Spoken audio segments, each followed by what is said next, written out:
Let's see if we can get this going. Apparently I empty on resources. Apparently a little early in the month, but oh well. I have a little cash, but that's all. Okay, so I've been out buying, many years I was a smoker. But anyway, and actually one of the times that I tried to stop smoking a good amount of time and all that, but and then of course it worked out. But actually one of the times I actually used one of these, and just to have something in your mouth and all that.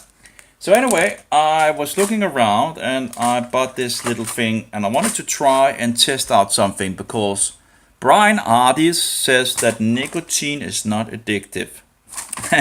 And I'm like, is that, so I went out and got a little thing like this, and I was thinking, okay, let's try it out, It says it has 10 milligram of nicotine. Oh, it also has some health things. I wonder what these health things are. Because that's the problem, of course. If it has like health things, if it actually has some things that actually could make you addictive, that's not good. Don't they write what they actually have in it? I thought it was only in the nicotine, That might make the test kind of invalid. I don't know. Like, don't they write anything in regards to what's actually in the product? It's like, oh yeah, there's some nicotine and there's some help things, help drugs, That doesn't sound good, Oh yeah, there's some nicotine in it and there's some help drugs. So what are those help drugs, I should probably have, I'm not sure. I don't know in regards to the chewing gum and the other thing in regards to that, if that also has like kind of help drugs or something like that. So maybe that's the reason why he actually doesn't promote this. He promotes the plaster and the chewing gum, but I don't think he didn't promote the sucking thing and all that. Okay, whatever the case, let's try it out, So I got this little guy, and I'm like, yeah, let's try it out, But yeah, that's kind of bullshit, Well, maybe they have a number so I can call them up, and like there's nothing in the box, there are these guys. I bought something with 42 of these. They say it's like 10 milligram, but you only get like, I think it's 4 milligram. I read something in regards to that. Apparently, so and apparently you need, after 12 hours. But I remember like just fixing one of these in and just, using it for, and then just sucking on it. Maybe that didn't get much, but anyway. Anyway, so I haven't smoked in many years. Although I fell in with one or twice. Cigarettes here and there and all that, sometimes I've fallen in, usually if I fall into drinking, which also seldom happens, but it does happen. Actually, it has, with all this corona nonsense and all that, I have had a couple of times for whiskey, it's not good. And yeah, so but yeah, usually I pretty much stopped drinking as well. But anyway, but it tends to sadly happen. I have fallen into, and then when you fall into drinking, you sometimes also end up smoking. So, but anyway, so let's try this. Apparently you need to fix this out here. So I just want to see if, but, there's these help drugs, and these help things, might actually be, because it should really only be the nicotine, because the nicotine shouldn't be addictive according to Ardis. Bryan Ardis says it's not, nicotine is not addicted. It's in food, although minor amount and all that. And it's also said to actually be if you have breathing issues in regards of the poison, the madness that they're doing in regards of trying to kill us off. He says that nicotine is the thing that can cure the thing, you know, in regards to receptors and all that. And I'm like, okay, well, anyway, I'm not sick at the moment, so, but hey, I'm like, okay, this is something I can test out. But sadly, the only problem with this is apparently there's some help drugs according to this, and that doesn't look good. You know, I should have looked into that is a little late and the shop was closing and all that, and I'm like, okay, 2 milligram of nicotine in regards of the one of these, which only apparently produces 4 milligrams of nicotine, and they need to be used according to what I read, 12 hours, you know, whatever. After 12 hours, they apparently, but I guess 1 a day or something like that, or whatever, maybe 2 a day, I don't know. But anyway, so, you know, apparently some say there's some positive things with nicotine, and it's not addictive. You know, it's found in food and all that. I just don't know. So I'm going to. I thought I would try it out, but now that I figure out that apparently there's some other drugs, according to this, to help, that might not be so good, because those other drugs might actually be something that actually makes you addicted. You know, if you don't have only the nicotine, maybe you can buy just standard pure nicotine or something like that to try out. I don't know. Anyway, they say that you should at minimum use 6 doses per day. Why? Why should you minimum use 6 doses per day? You know, minimum. What? You know what this bullshit? You know, and you may maximum 12 doses a day. Is that like a doses? This thing like 6 doses a day. Why is there a minimum? You know, you give me a break in regard. You know, a minimum. If you could, you know, if you can do with 1 a day, give me a break. You know, with this bullshit. Or maybe that's no, that's the inhalator. Okay, so you take the mouthpiece off and all that, and okay.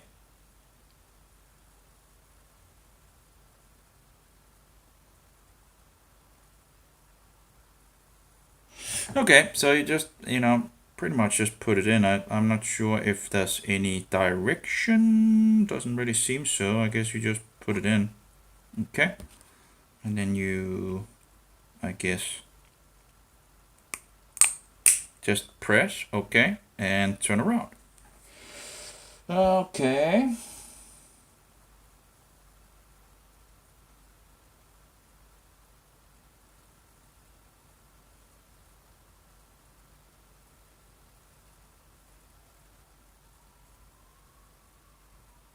They say it's best to use it, you know, 12 hours.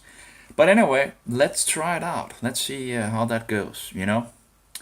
But this, he says, you know, in regards to nicotine, you know, if you have difficult breathing and all that, the nicotine apparently should push the poison away from the receptors in regards to them poisoning us. And of course, there seems to be a madhouse over, you know, and so many have been murdered and damaged by this nonsense, and the whole society is just wacko, diabolical, you know, madhouse. Anyway, so I have these things here, 42 of them. It wasn't really that much, I guess, you know, but anyway, let's try it out. But I'm kind of concerned about those help drugs that they talk about. Oh well, so let's put this back. But like, wouldn't you expect that they actually wrote what those help? Oh well, that's the manual, right? You know, wouldn't you think that they maybe wrote what they actually? No. Like, I kind of, you know, but I guess I can call them up.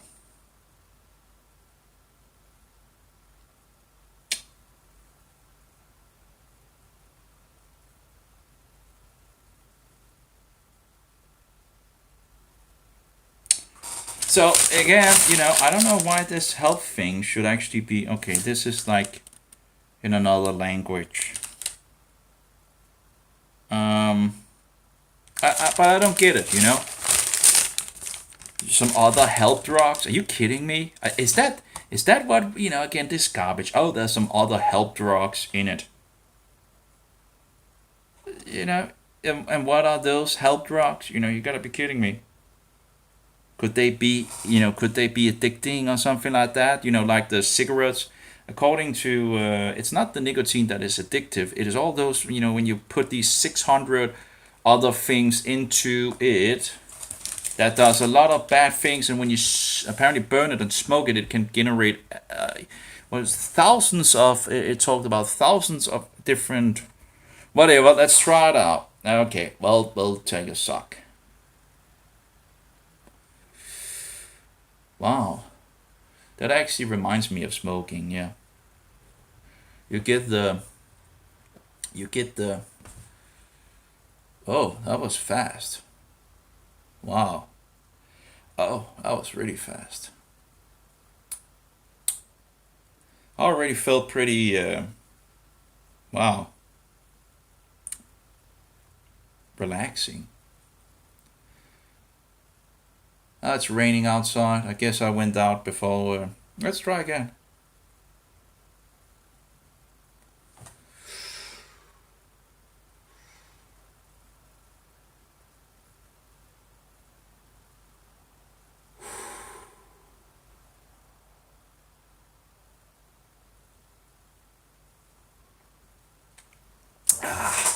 Yeah.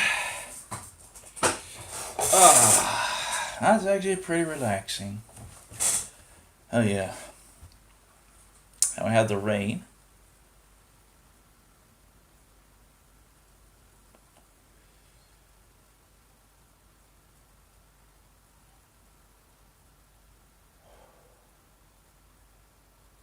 I wonder if it's the nicotine that actually have this taste to it.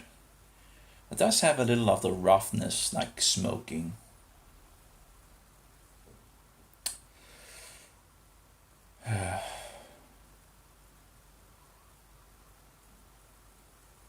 Well, it seems like my heart is pumping up a little, and now it's raining outside. So the heart apparently begins to pump a little more, and I'm feeling a little. Yeah, I can feel it. You know, I can feel the nicotine or whatever. You know, in regards to, it's relaxing. But anyway, apparently he talks about that it's not addicting. But the problem is that all these other things that is in the, which I don't know what kind of things. Let's see if we can. I'm kind of disappointed in regard, and they don't even write it on. That's, you know. I just give me a break, you know.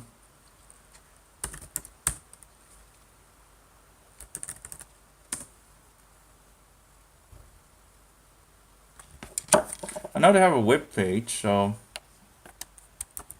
like, what kind of health drugs? Are you not going to tell us what is actually in it?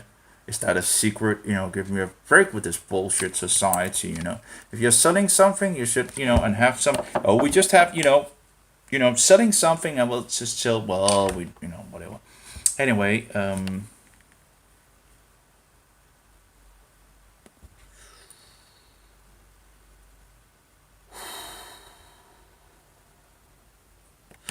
contact us. Yeah. Oh, we have a telephone number. Oh, we can actually call them. There's also an email.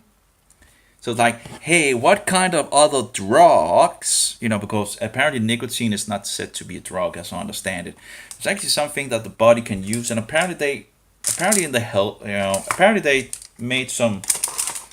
A PubMed apparently seemed to have something in regards of PubMed is this huge in regards of candida, for example, and all that. Oh, candida is not an issue. Oh, that's the reason why you have about 80,000 articles on PubMed. You know, give me a break. I think it's PubMed.gov or something like that, or maybe we'll see if I can find it.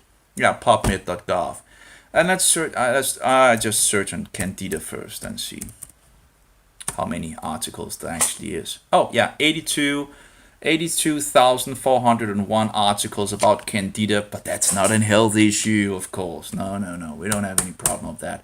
Mistreated, what do you call it?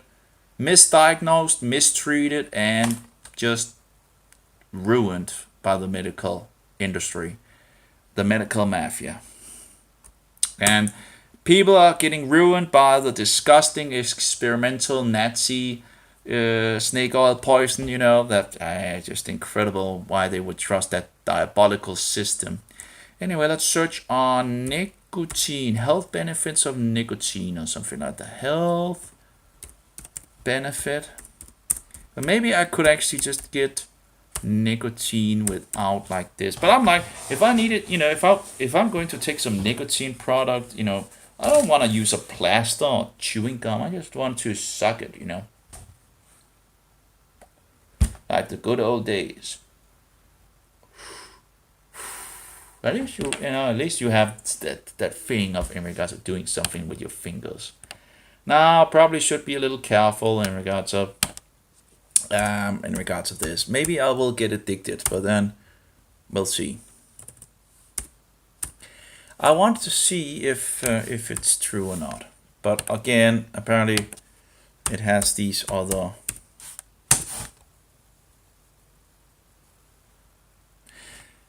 molecular insights in the benefits of nicotine on memory and cognition. And there's some different things. There's some toxicity or some. It's a little hard when you have for and against.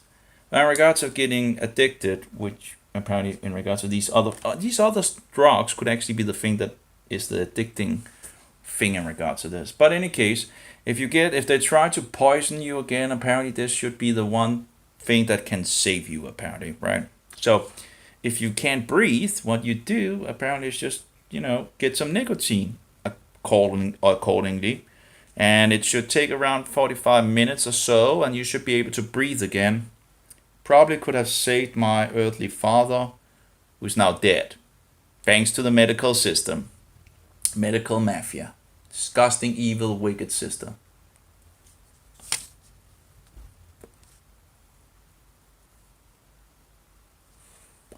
Well, I can feel my heart, beating more than usual.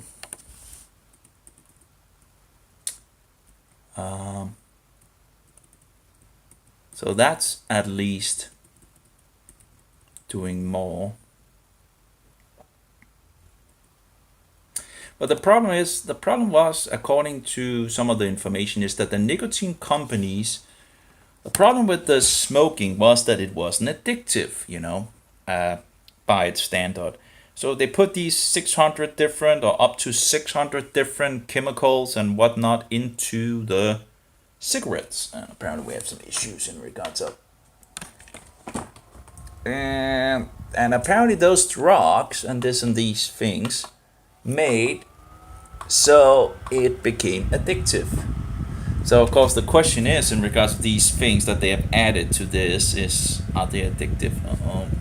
So maybe I should have used another way to. I just wanted to try it out on.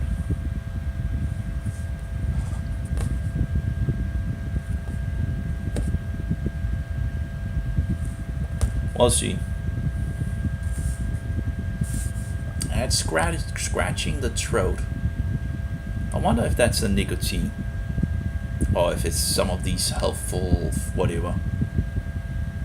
See, molecular insight into the benefits of nicotine on memory and cognition. Again, there are some of these articles, and apparently some of the things they use nicotine to apparently cure things. It's kind of weird. So I don't know.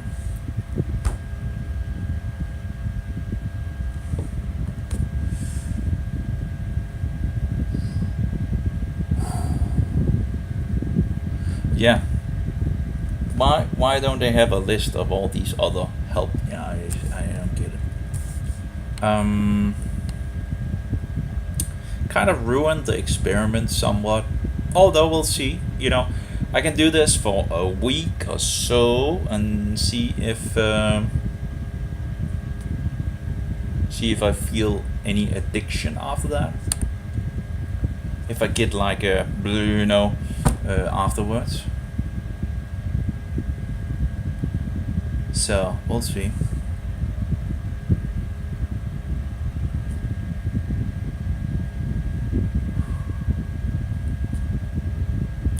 Yeah, I don't know.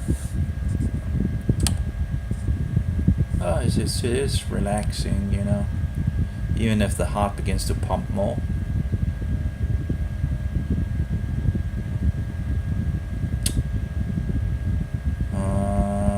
Yeah.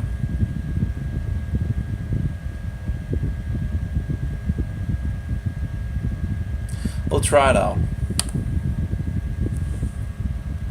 So the idea is that if you get sick again, or if they put poison in the water or something like snake oil poison or something like that, they use the same receptors. So if you can't breathe, if you have issues breathing, apparently according to this guy, you just take some nicotine, and the nicotine will remove those poisons from those receptors, and you can breathe again. I guess it's better than dying. And I guess it's worth a try, right? You know. He talks about, you know, 45 minutes after, you know, using a plaster or chewing gum or something like that, or whatever in regards to nicotine. Although he hasn't talked about these. And maybe that's a reason why he didn't talk, as far as I know. Maybe he talked about these in another video. But he talks about the plaster, and he talks about the chewing gum. And I think it's because, you know, in regards to if you haven't been a smoker beforehand, these are the easiest to you know, you might not like these if you haven't been a smoker. Although I would prefer these things if they didn't have all these help. I don't know about the other things. Maybe the other things probably also have some kind of help, you know, things. Maybe there's some other kinds you can get of these. I don't know.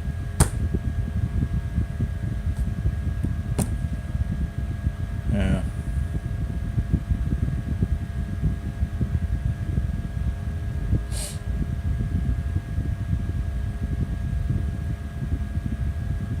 Yeah, I don't know. I guess I do feel some relaxing, you know. Apparently the nicotine should go up to the brain and, you know, begin to connect to all those receptors. Let's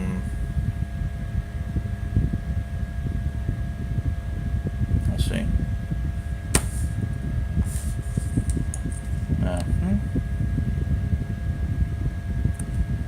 Some nicotine misinformation.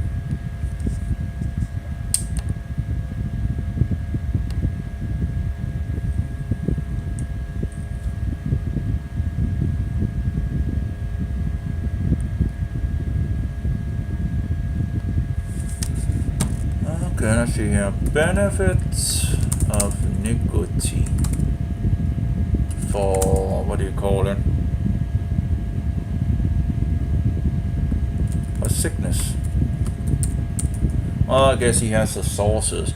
Studies have shown that nicotine prevents the occurrence of ulcerative colitis. I know what that is. The major cause of inflammatory bowel disease. Nicotine is in fact used in some treatments for alcohol. You know, again, all these bullshit words. You know, it's probably Latin or Greek, or maybe it's both, or you know, just sickening. You know, when you sit there and you need to. It's pretty much like you know, it's another language. You need to sit. It's like, I guess, rules of civil law and all that. You know, you need to, because they have their own definitions of. You know, just speak English or Danish. You know. See, it's an inflammatory bowel disease that causes chronic inflammation and ulcers in the superficial lining of the large intestine. Now, apparently nicotine should be good against that. Who knows? Whatever.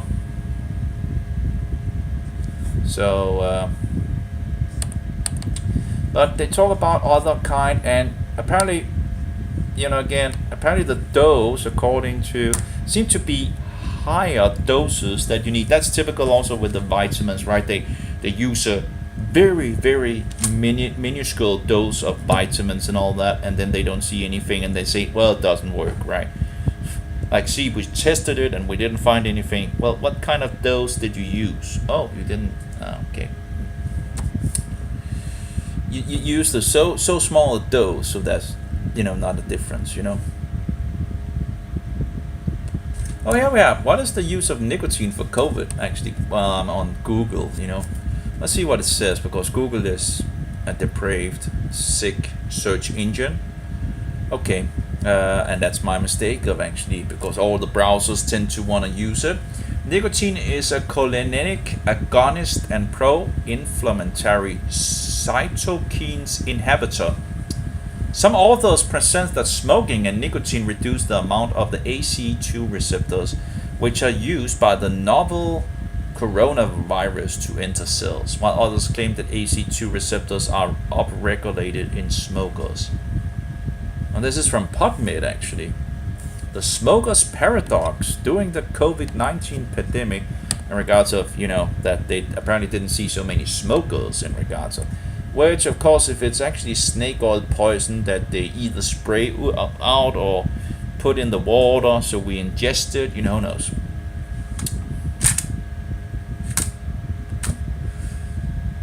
Yeah, just full of bullshit. If they actually had clean, they wouldn't hide they hide everything away, If they can't be transparent, something is wrong, So the smoker's paradox during this is from PubMed, the government page. The smoker's paradox during the COVID-19, or the Cobra maybe, Cobra-19 pandemic. The influence of smoking and vaping on the incidence and cause of SARS-CoV-2 virus, which apparently, as I understand it, they haven't, fixed this virus, so they can't even, I don't know, whatever. There's so much bullshit around, I don't know, but they clearly have, they're clearly pushing the new world, the new Roman world order, and so the incidence and cause of SARS-CoV-2 virus infected, as well as possibility of using nicotine in the treatment of COVID-19. Review of the literature. That's 2021. Oh, that's interesting. And that's on, I don't know if it's for or against, but it's on PubMed. Let's see here, conclusions. Let's see here. Conclusions: there's no clear attitude regarding the impact of smoking on the new coronavirus infection now. Researchers do not recommend smoking as a tool to combat the pandemic and show the importance of fighting addiction to reduce the adverse health effects of smoking. Both the relationship between cigarettes and the morbidity and severity of the COVID-19 as well. Would have been interesting to try things out when I had the thing, right? I can't even remember if I actually made any colloidal silver. I need to buy some sterile water and make some colloidal silver, so I have it. Doesn't, it's very cheap to make when you know how to do it. Just need some time and some silver, 99.99 whatever, and then you can make some colloidal silver. And you need some batteries.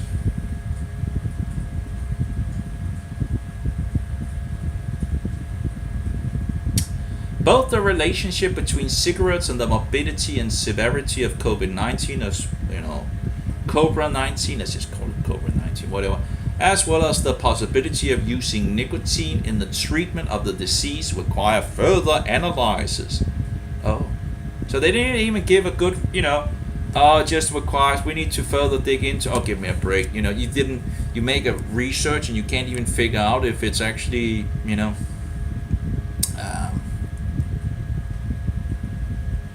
Here we have another article. Is there a smoker paradox in COVID-19? That's another search article. COVID-19 smoking, vaping, and quitting.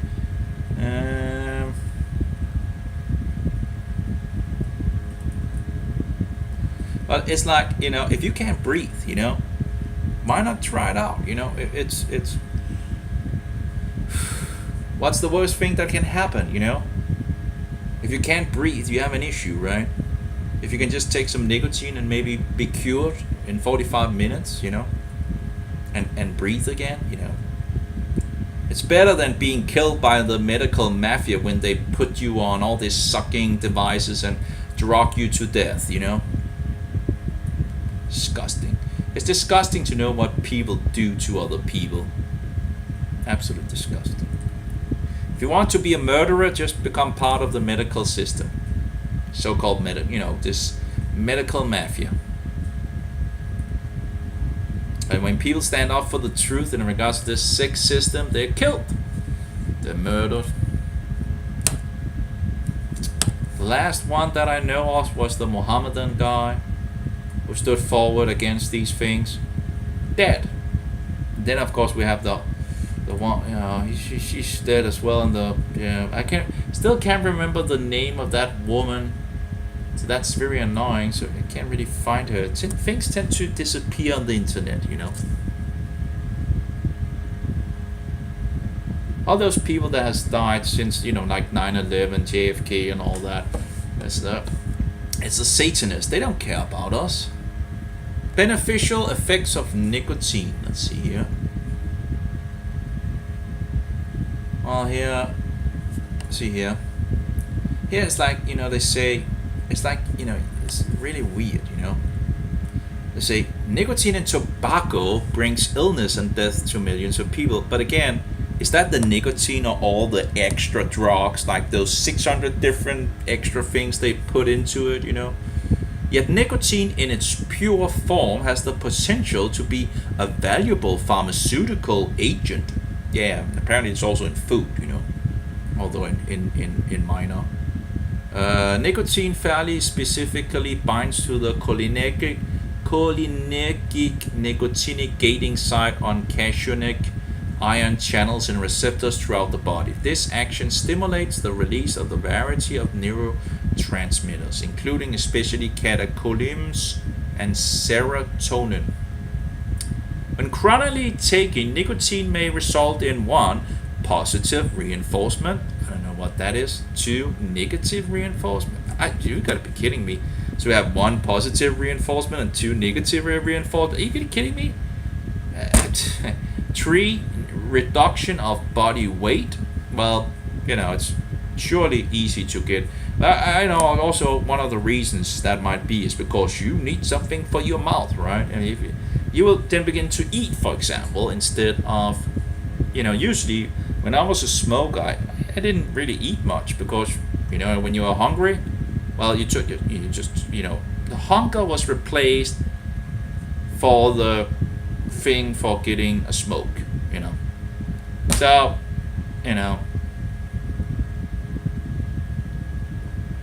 So reduction of body weight. 4. Enhancements of performance and protection against.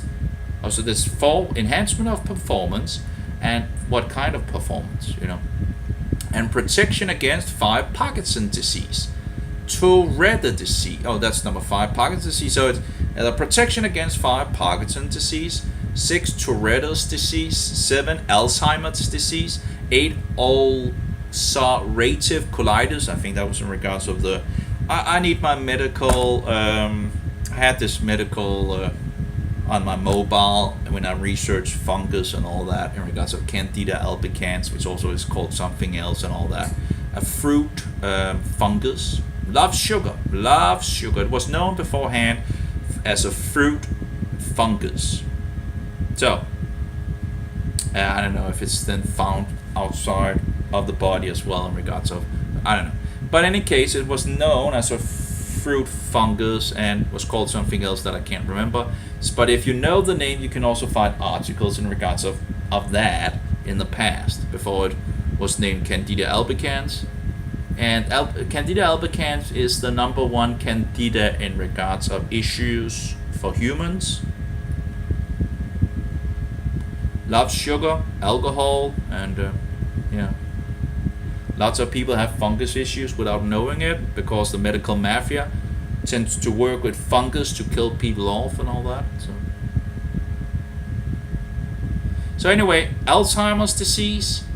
Number 8, ulcerative colitis. And 9, sleep apnea. I don't know what it is. I would need to, I guess it's sleep problems maybe? I don't know.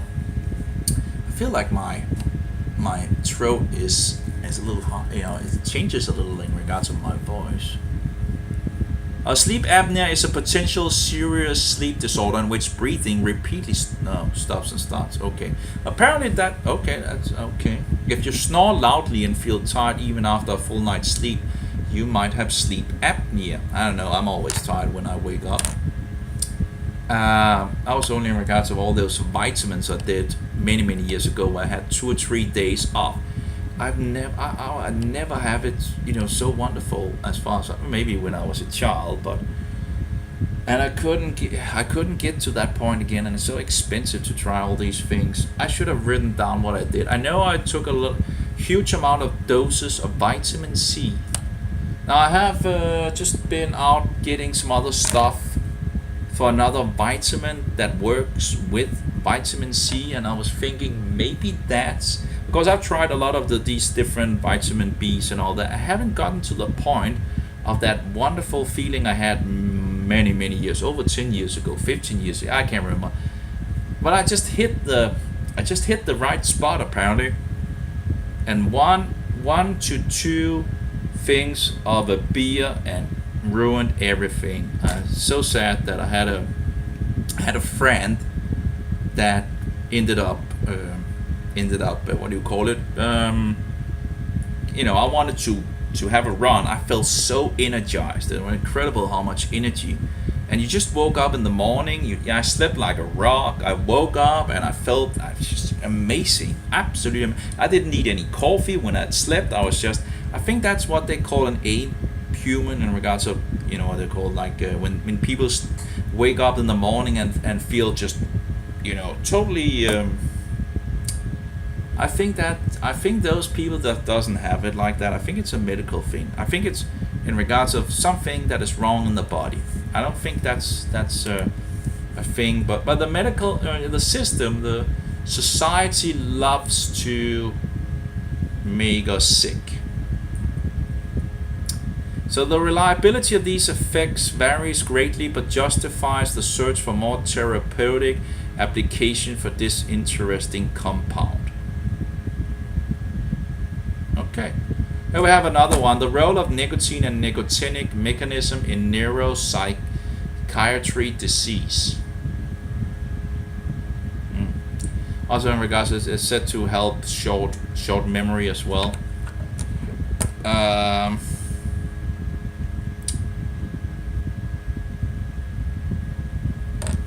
But you have again for and against, so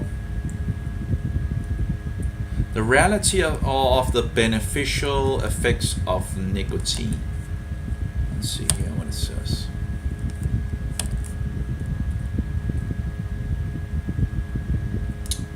Beneficial effects of nicotine, fact or fiction? That's 1994. Cognitive benefits of nicotine, fact or fiction?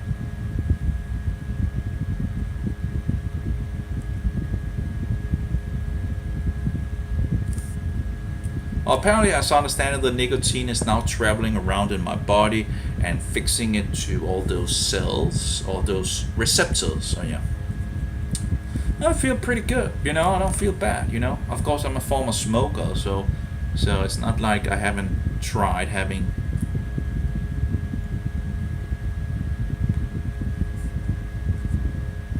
Okay, let's see. Let's try this. Beneficial effects of nicotine, fact or fiction? Let's see what they say.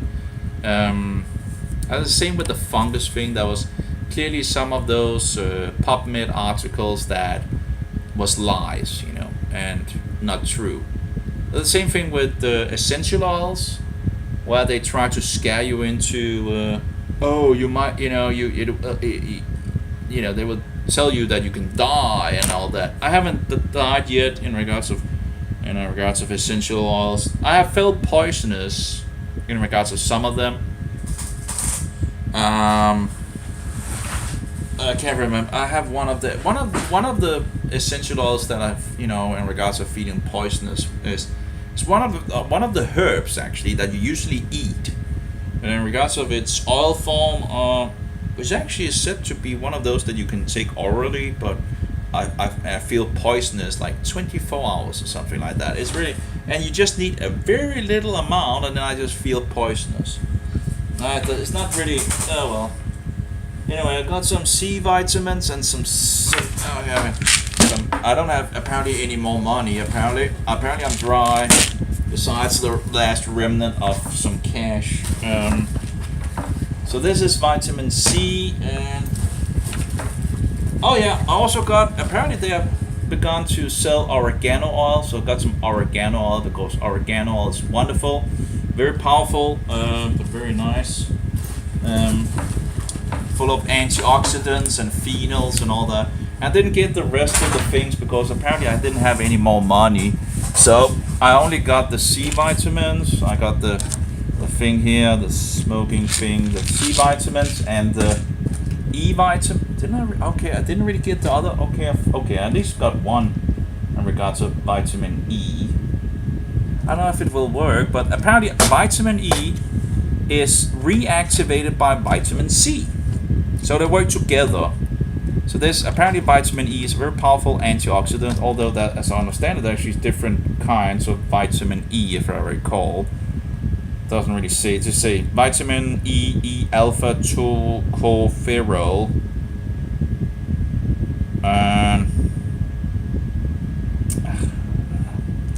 Not too happy about that. In regards to the caps, but anyway. So, but anyway, I wanted to try if maybe. So apparently they only had the some of them that is releasing a little vitamin C as they go down, and then they have the, of course, the best vitamin C I have yet to try. I've known about it for many years. It's like this thing where you can buy these, but it's very expensive. But I really should have tried them. Although now that I can't buy anything on the internet anymore because of all the digital nonsense that is going on in the world, that's kind of a problem. If you don't accept the digital rollout for this insane, sick world, then anyway.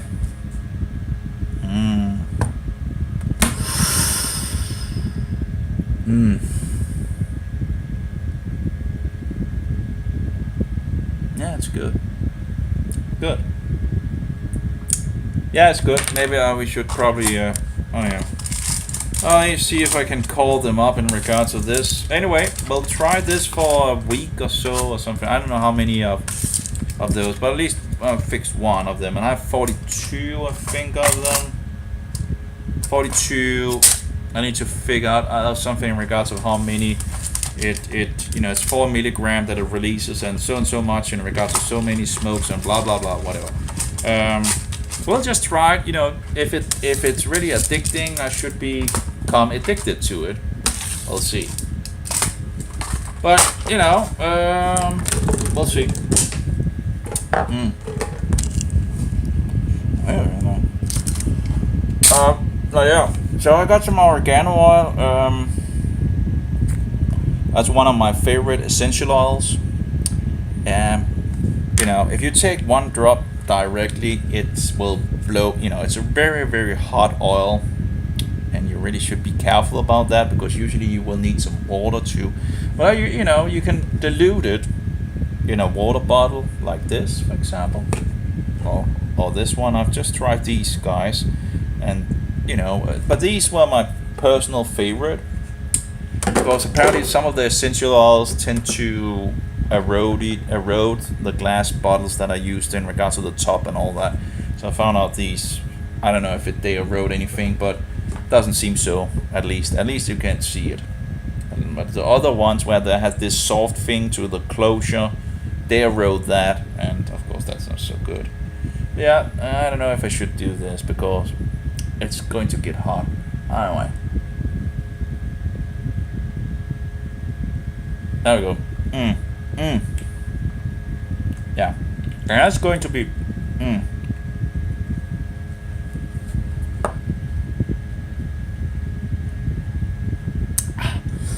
Ooh, yeah, it's a hot oil. Ooh, yeah.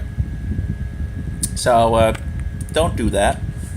You know, I pretty much, I've done a lot of things of that nature. So, but it's a very, very, very hot oil. Now, a lot of these bottles, when you buy these oregano things, oh my.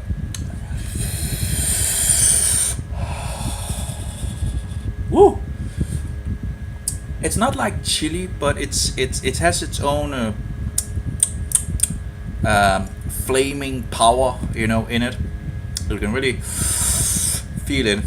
Now, of course, that also kills a lot of things in your mouth and all that. So, oh my, this is 100% essential oil. The problem is, many years ago when I tried these different oregano oils, a lot of these things that you actually buy are not 100%. I also had a wild oregano that was wonderful as well. It was said to be some of the best oregano oil, and that was 100%. But as long as it is 100%, it has power for sure. You just don't want anything where it's fixed with olive oil or anything like that. You can do that yourself if you want to dilute it with some kind of oil. So anyway, whew. Yeah. Anyway, so we have some vitamin C, and of course, smoking is actually said to also take away your vitamin C and deplete. And the body doesn't make vitamin C by itself. So anyway, let's see here. Also, as far as I know, sugar and vitamin C tend to battle each other in regards of being absorbed in the body. So if you don't eat much sugar, the body will, so there can be variance in regards to how much to use and this and that, and in regards to how much the body wants to. If you are sick, you might actually be able to take more before you actually get this rumbling down in your. And if you take too much after the rumbling begins, you will end up on the toilet throne. So that's a good indicator that you actually at equilibrium in some sense. And if you go above that, you end up on the toilet. So in some sense, you could be able to actually use it for emptying your bowels. Just take enough vitamin C and the bowels will move. Yep. And then you will get, all these wonderful antioxidants. So yeah, vitamin E is protecting from oxidative stress. And the thing with the vitamin E apparently is that it's apparently reactivated by the vitamin C. So when the vitamin E is used as an antioxidant, apparently the vitamin C can apparently renew it. Although I don't know what happens then with the vitamin C, that it in itself is an antioxidant. Does the vitamin C keep on going? And why would one antioxidant be better than the other? Or I don't know what goes on and all that in regards of it. But I thought I wanted to try it out. But apparently there's only one kind of vitamin E in this package, I guess. So I had bought I wanted to buy 3 different so I could, but I didn't have enough money apparently. So already, well, here we have vitamin E, which is like this oily thing and all that. And as far as I know, that's actually one of the only things that I really haven't tried. So like in high doses afterwards. Like I tried a lot of these vitamin B in different kinds and all that. And but the problem is, it just gets so expensive to try all these things out to figure out what is actually going to, you can use so much resources on this, and you just tend to give up here, just of course you get more and more issues as you get older and older. Anyway, that was the oregano oil. So now I have the oregano oil. That's nice, great oil. And you can I usually just drop a a drop or something like that, and then you shake it, and you have some water that actually tastes like something. I do the same with cinnamon, and the last one is well, I do it with a lot of different oils, but my favorites are cinnamon oil. Well, I used peppermint. That was my first oil I began to use in my youth, because I love the, actually I do have some peppermint oil. This is Japanese peppermint. That's not my favorite, but that's said to be the best against fungus. But it's not my, that's another version. That's different variations, and like the cinnamon, there's different variations of that as well. And of course, the so-called fake cinnamon is the bad bit. And there's a lot of variations of the so-called fake cinnamon, because it's bullshit. It's cinnamon. This so-called real cinnamon tastes like sugar. Doesn't taste like, it still tastes somewhat of cinnamon, but mostly it's more like a sweetening thing that you could use as a sweetener, I guess, for some things. And it's very sweet, even if there's no sugar in it. But anyway, this is Japanese mint oil, and that's just have to be careful. Don't throw it down in your. Well, you probably shouldn't. Be careful, okay? But I haven't died of that, and I've been using it for 25 years or something like that, I guess. I began to do. I love this. You get this freshness, and you bless the rest of the room as well. If you're sitting in a room and you take one of these and you blow out this peppermint all around, and that's always a nice thing, right? So that's nice. Gives you a good breath, and it's antifungus, anti this and that, and antioxidants and all that. So lots of goodies. But yeah, my favorite is one of the other variations. Can't remember what it's called, but yeah. Anyway, so when you have different kinds of essential oils, you also have variations of these. You have different variations of and some might actually taste better to you than other things and all that. And again, the Japanese oil have like a back note, I guess it's called, a back note that what do you call it? I guess it's a suffix. I guess it's suffix note or back note. I guess back note. It has a little bad back note. And the other version of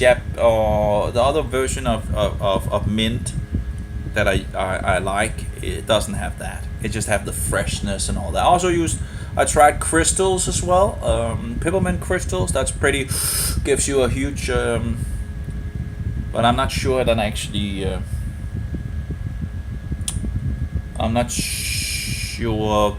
have all the goodies of the whole oil and all that. So anyway, I feel like I have a little headache maybe coming up. We'll see.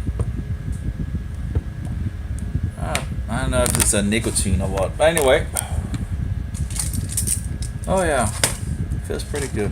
So, okay, so these apparently are depot mode, C vitamin depot. So they tend to, when you take them, they tend to, release a little here and there. So let's get that going as well, so we get some vitamin C into the body, and after that, and we can begin. We'll see if in regards to the vitamin E, but how many should we take? Let's see. One is how much? 500 milligrams. So we'll take 1, 2, 3, 4, 5, 6, 7, 8, 9, 10. That's 5 grams. It's not going to be released at the same time. Let's take 5. Let's take 10 more. Okay. Let's see. So 1, 2, 3, 4, 5, 6, 7, 8, 9, 10. 1, 2, 3, 4, 5, 6, 7, 8, 9, and 10. So that's 10 grams of vitamin C, although it's not released at like huge, very quickly. So we need some water for sure. I'll need some water. I'll be right back.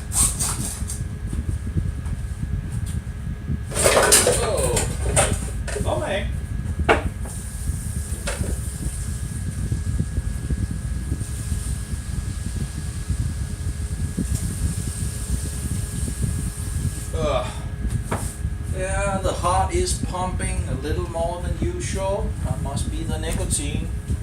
And apparently I feel a little, a little out of, Oh, where's the coffee? You also have some coffee? Oh, it's not hot. Tastes terrible. Much of this instant coffee just tastes horrible. I guess a lot of the different coffees it just doesn't taste good. Anyway, so we had 10 grams of vitamin C. 1, 2, 3, 4, 5, 6, 7, 8. No, 3. That's okay. I thought I had 10. 10. And 1, 2, 3, 4, 5, 6, 7, 8, 9, 10. Oh, that's okay. That was one more. Okay, so we have 20 right here. There we go. So we have 10 of these guys. Oh, sorry, 20 of these guys, and that's 10 milligram. But again, they don't release at the same time, so let's get it on. I've had some other vitamin C as well, so okay, let's take the first one here. Oh, okay. The softness will be a lot easier. There we go. That was the first one. Oh, by the way, if you have biggie things and all that, and you have a hard time swallowing them, you can take some yogurt as well and put it in. That helps you to swallow it. Anyway, let's take the rest of it and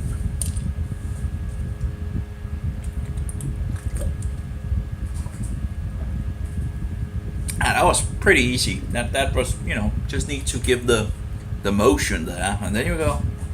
There you go. So that was 10 grams of vitamin C.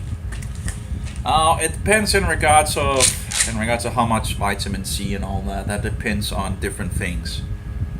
I remember when I tested it, like you can sometimes get up to 40 grams before it begins to. It depends in regards of and you can become a little lightheaded. That's one of the, what do you call it? So you can become a little lightheaded and then in regards to ending on the toilet. Besides that, I haven't had any issues with it. That's pretty much the things in regards of it. So now we're just going to let the body absorb some vitamin C, and then I'll take some vitamin E at some point. I don't know how much I actually would need. I guess that's 290 milligrams in one capsule. They say one capsule is 2,470% of the. Well, that's a reference thing, So that's a good question, because again, you have also different things of these ways of actually in regards of percentage, and one of them is just the minimum, and there's another one that is like where they have tried to get more in regards of above that.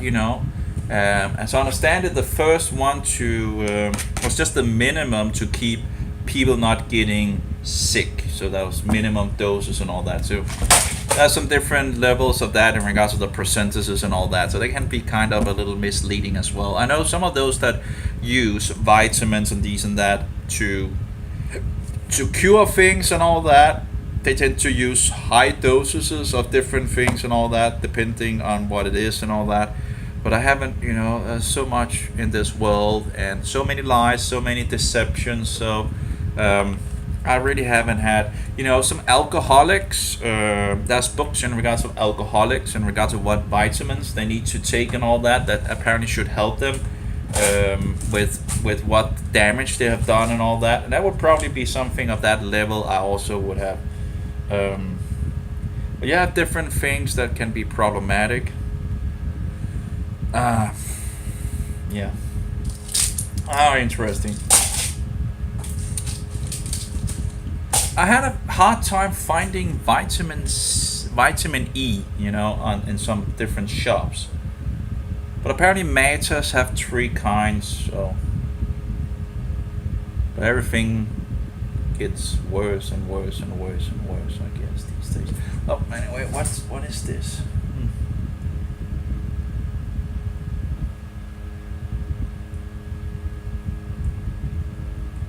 Well, I guess a glass of whiskey would not be too bad either.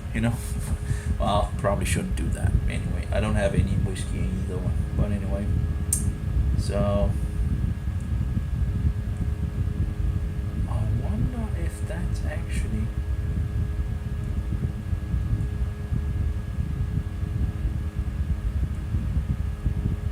I tried to figure out. I have these measurements in regards of electricity and all that.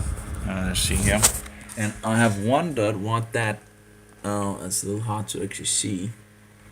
There's like a little battery thing down there to the right, and I really didn't understand what that is. So I might have at least I found out how to apparently reset it now. So I still don't understand what it is for totally. But it seems to be the offline recording maybe, but then why would that be fixed with a battery thing? I don't know. Well, anyway, I seem to have found at least something that seems to be able to reset it, so it seems to be related. Anyway, now we have the vitamin C and downed it. And hopefully that won't be too much to make the bowels move, because we don't want that. Just have to absorb the vitamin C, and it should continue for some time.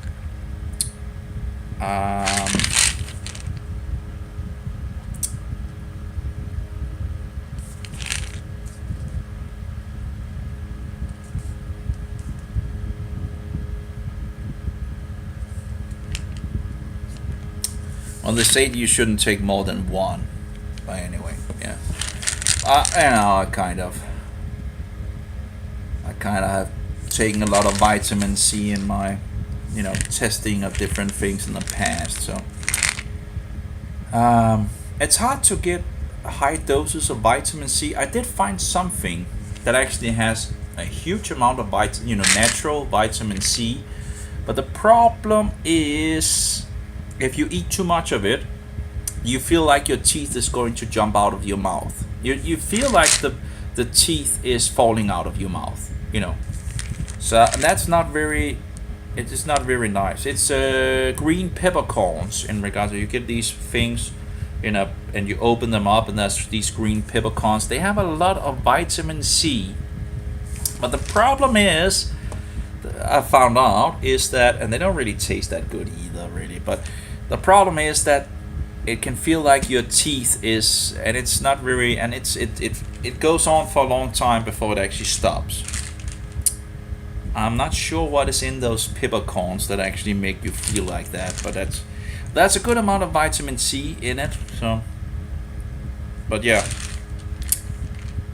and you can get small buckets, and you can get bigger buckets and all that. And I can't remember if one bucket actually didn't do it, or you would have something that didn't. You don't want to feel like that. I can't remember if you can actually eat one without that issue. Because if you can actually eat one of these small buckets, you could actually figure out some way to use it, or maybe hide some of the things. Maybe cooking it or something like that would maybe maybe the heat could take out this effect. I haven't tested further in regards to the things, but usually you would use it on the meat or something like that.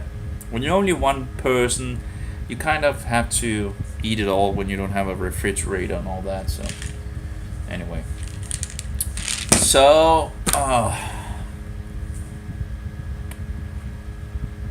yeah, I think it's the nicotine that is the most effective here in regards of my feeling whatever. We'll see. But again, I need to figure out what kind of helping drugs that is in the package as well. If there's anything that actually could be considered where you become, where you feel addicted. Anyway, I tried to stop smoking beforehand, and whatever. I'll just go through it again if that's the thing. We'll see. So, and I guess it's maybe that will also maybe help me in regards of not eating so much. Bought some fruit and I have some.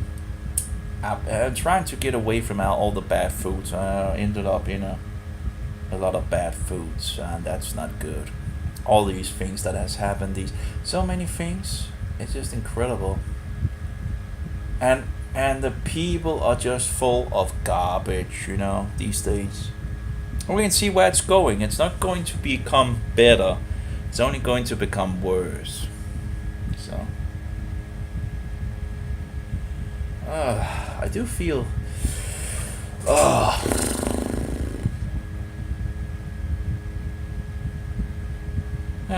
I feel a little,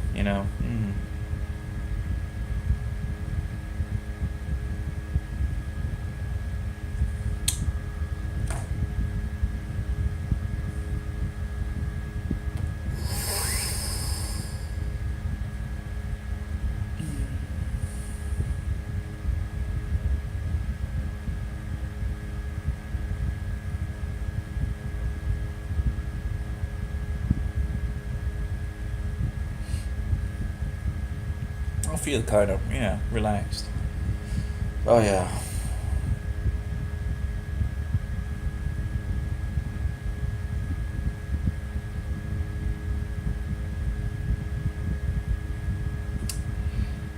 Yeah.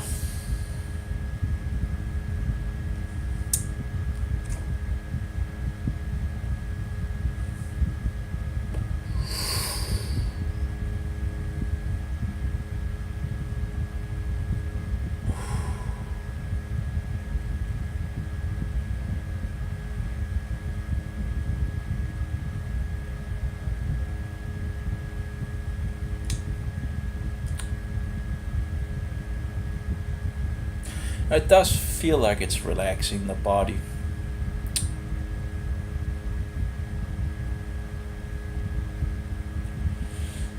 Yeah.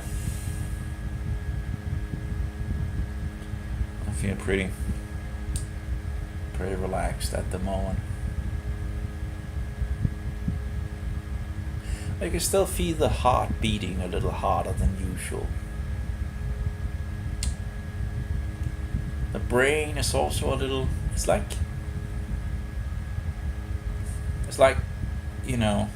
taking it down in some sense, and you're just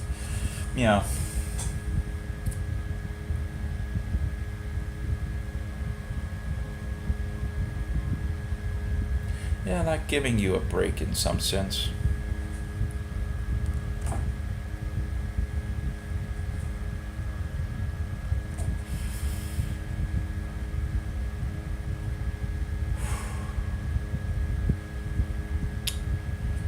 But anyway, the idea is that, again, we already talked about that, right?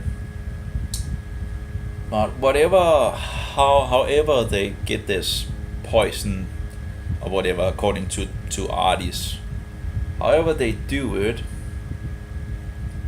the nicotine should, if there's any, the thing is the poison does so you can't breathe.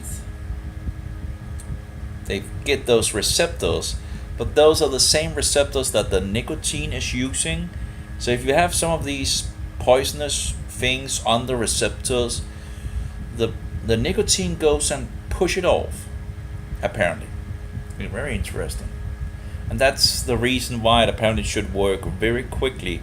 If you cannot breathe, then it should work pretty quickly in regards to being able to breathe again.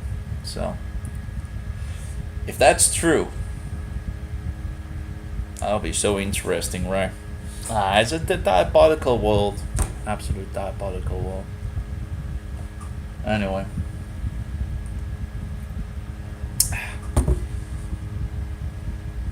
Let's see in regard to the vitamin C.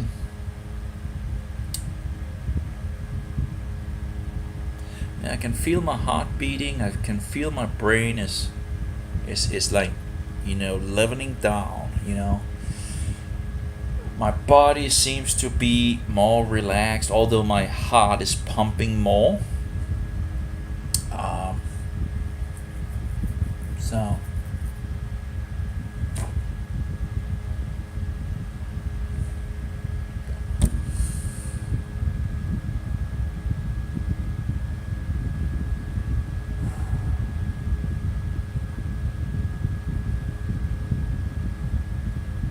That's interesting.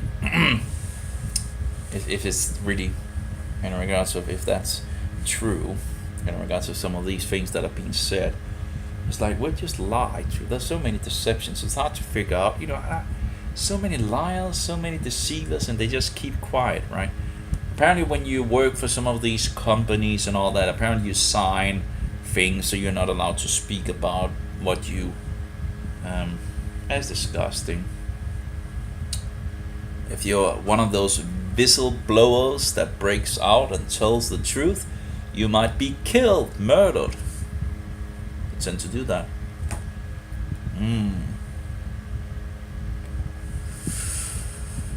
Oh yeah.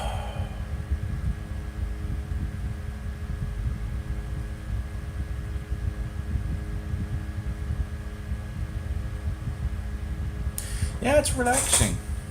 It's relaxing.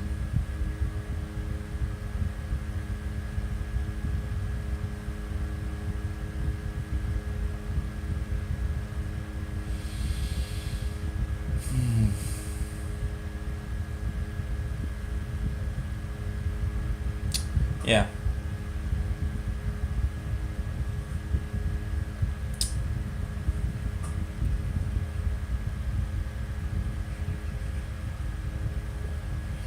I have some potatoes actually out on the. I had 3 small potatoes that wasn't really growing as quick as the other 5, but they tend to. They've become. They've grown up as well, so now they're not small anymore. They've become, not as big as the others, but become a reasonable size out of the tree. I put all the tree in one of these big 30-liter box things and all that. We'll see if there is any potatoes coming out of any of them. I took these very small potatoes. I thought maybe they would make more small potatoes, something like that. At least they tend to grow, although they were not like Danish potatoes, but they tend to grow anyway. Tend to do pretty good anyway. We'll see. We'll see if they, at least I get some green, green stuff. So I have some oranges and some apples left for eating and all that. That's fine. I need to lose a lot of weight. 30 kilos, 40 kilos wouldn't be too bad. 40 kilos actually. If I could lose 40 kilos, that wouldn't be bad. I've become so fat, it's just terrible. And it's not good. It's not good. All these last years here, I just feel, all the madness that's been going on, and it's not going to stop. And now apparently I can't pay anything. It seems like I'm locked out in regards to ordering anything online. So I probably am locked out of society as a whole. At least it will have a lot of more difficult things in regards of. I wonder in regards to the library, if how that's going to go, if there's some issues in regards to that.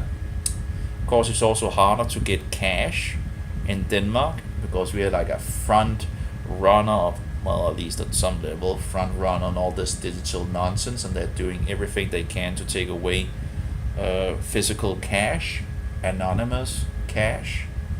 They want to know what we do so they can put all this carbon dioxide taxes on, which which is also absolutely depravity and disgusting of this. They're just used to, huh? We have known this for many years. The Truthers knew it, like since 9/11, and probably other people before that as well.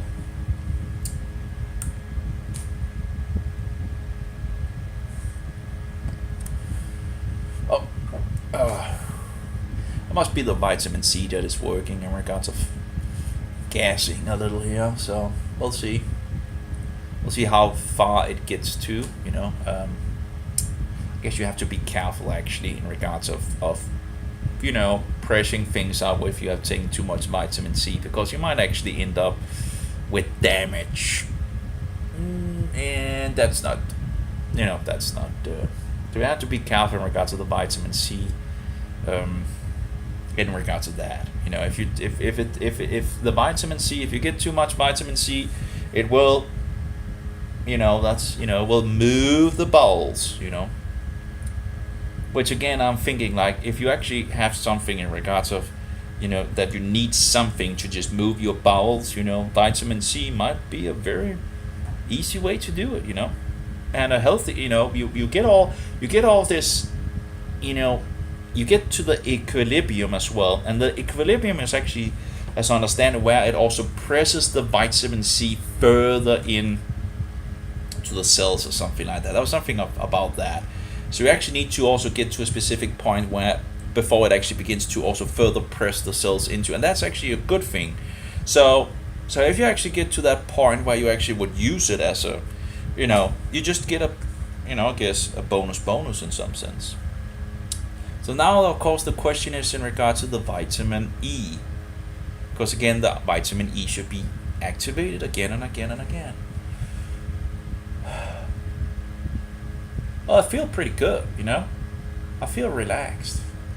I feel like, I feel a sense of well-being at the moment in some sense in the body. Yeah. That's not bad. Must be the nicotine.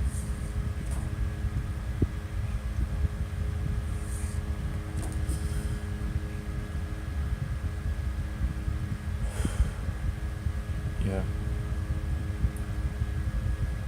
Nice. A relaxing.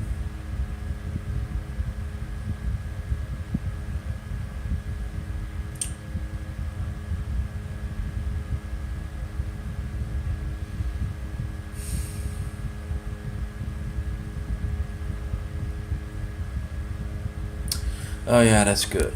I feel pretty good.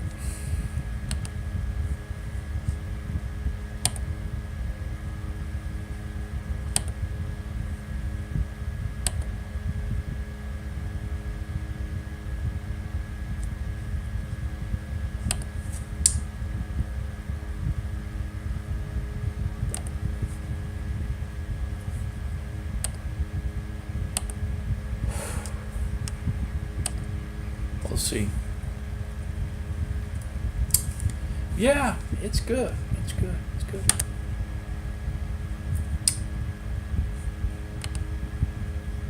I actually thought I had all those other vitamin E, but apparently not.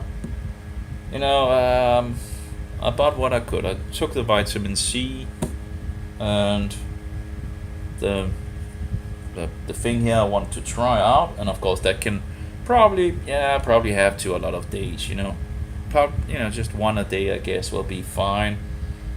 I can see after a week or something like that, and I can try to stop or something. We'll see. See how it goes. If I get any abstinence or whatever, I will be very quick to be able to see it and feel it. And I could see if I could get some nicotine that is not just the pure nicotine thing, and try that as well. But anyway, if it's correct that the nicotine can actually fix what they're doing, and they're probably they're not done, they are still ongoing with all that bullshit. They want to kill us, they want to hurt us, they want to make us sick and all that, and if you can just pretty much sort some of it out with a little nicotine, well then, that's better than to not be able to breathe, right? Anyway, should we look into how much in regard to the vitamin E? Let's see, yeah. Now, of course, when I had my youth, that was better than when being old. Although, in regards of old, yeah, the vitamin C apparently is seemingly working. That's tend to be the thing that happens also in regards of farting. But you have to be careful because, in regards to the farting, might become more like, a witty, and that might damage you. So you really have to just be careful about that.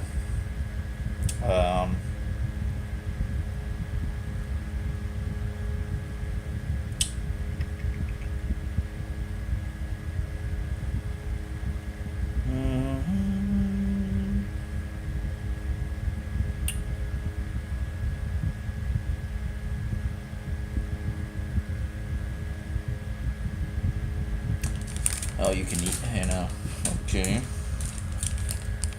So,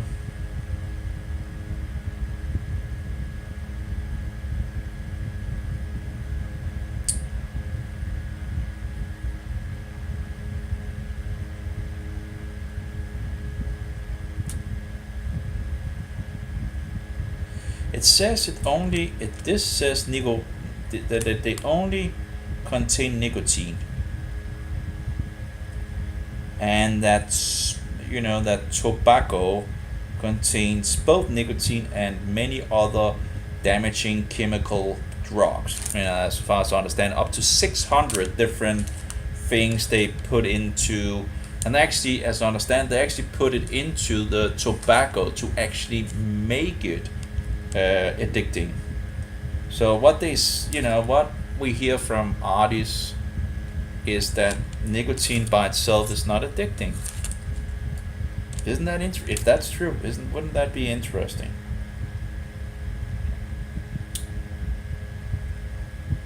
And as I understand it, when you burn it, it creates thousands of other things. I can't remember the number. I think I read like 3,000 or something. It's just so when you light it up, it makes all kinds of other things. But anyway, and I talk about also that you get the black things down in your lungs as well when you do smoking and all that.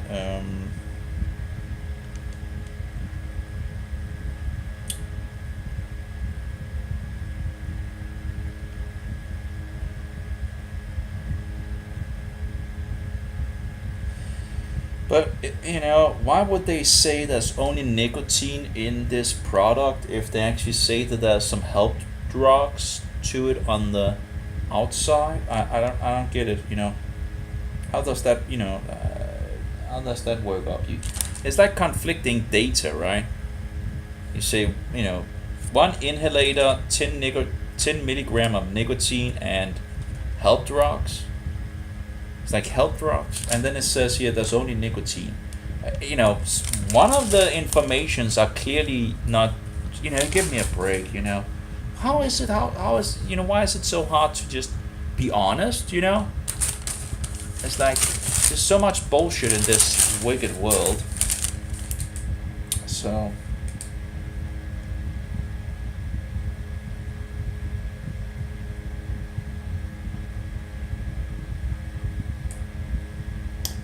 And it says it's best to use it before 12 hours. So, I don't understand why they say a minimum. Why would you put a minimum? Why would you put a minimum on the thing? Like six of them. Why would you put a minimum? I don't understand it. Why in the world would anyone write, you need to use a minimum of six doses a day, I guess? And I guess this must be probably 6, right? 1, 2, 3, yeah. So this is like you have 5 left, right? I've taken 1. So they say that you should use 6 of those a day. Why would you do that if you don't need? Why would you do? Why would you have a minimum? You know, just give me a break with the bullshit. You know.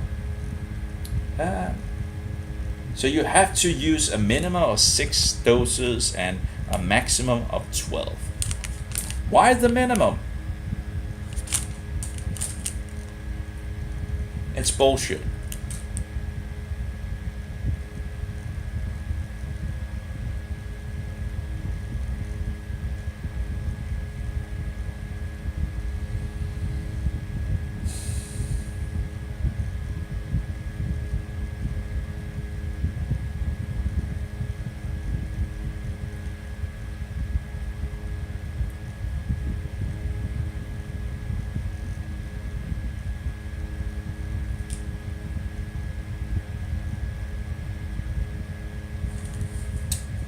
Okay.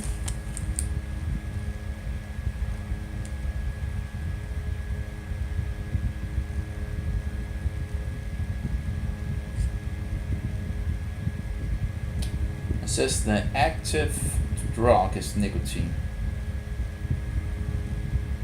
And it says there's 10 milligrams of nicotine in it, and only 4 micrograms is released. I don't know if you could do anything to get the nicotine out of it besides that, you know.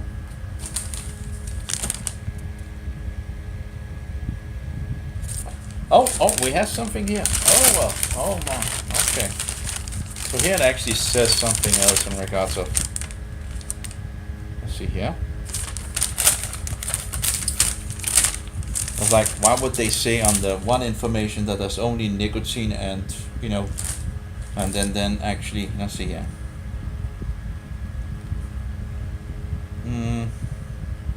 Here you go. Okay, so other drugs is levomenthol. So nicotine and levomenthol is encapsulated in the question is, what is levomenthol? Because as far as I recall, I read something in regards of menthol actually helping to keep the addiction going. So levomenthol, it just sounds a little like it, doesn't it? Let's see what levomenthol is.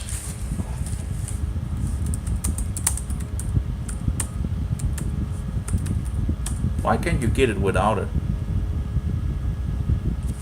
Yeah, it's from peppermint or mint oil. Isn't that interesting? Because I just read it yesterday in regards of something in regards that menthol, the cigarettes of menthol was more addicting. You know, the people that smoked cigarettes with menthol was less likely to be to stop smoking compared to those that didn't smoke mint. So I just wonder, maybe that could be the component that actually, why would they even put it in, that I just recall the information I read yesterday. It's like, oh, so it's just, I guess, one of these coincidences. I do wonder. So, levomenthol, let's see here.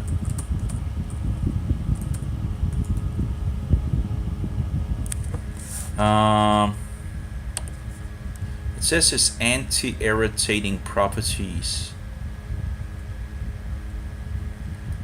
It's widely used to relieve minor throat irritations. Is levomenthol natural? Menthol is a covalent organic compound made synthetical or obtained from peppermint or the mint oil. The question is it of course you would like to have the natural way of things, right? But is levomenthol safe? Let's see here.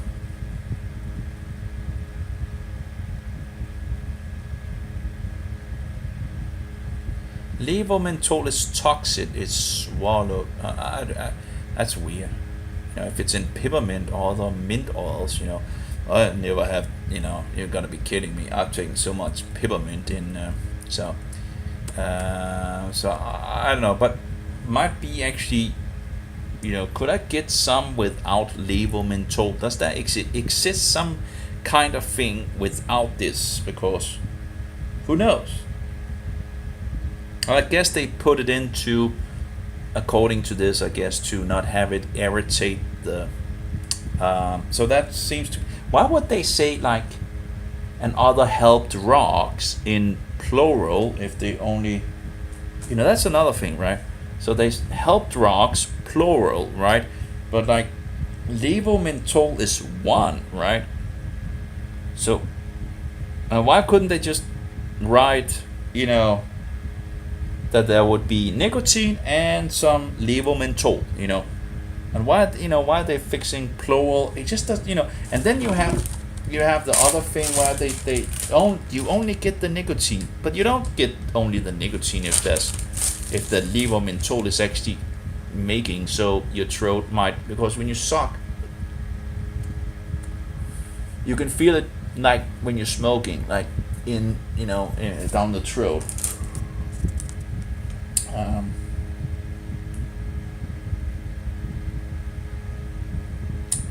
So the nicotine is evaporating from the doses thing when it's put into the inhalator. So it begins, at the moment you open it up, it begins to, lose its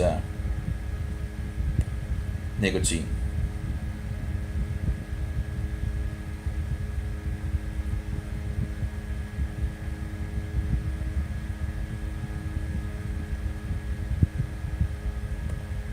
And this was revised in 2016.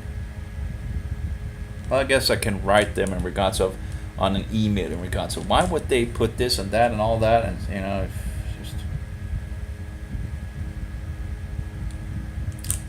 well, very seldom side effects in regards of the pulse. That's typical also if you do the heart can begin to pump a little more, and you can feel like that. So that's well,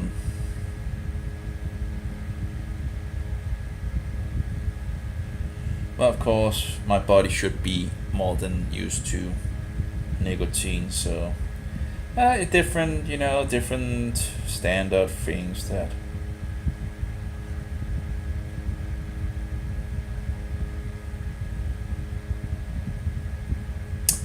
Yeah.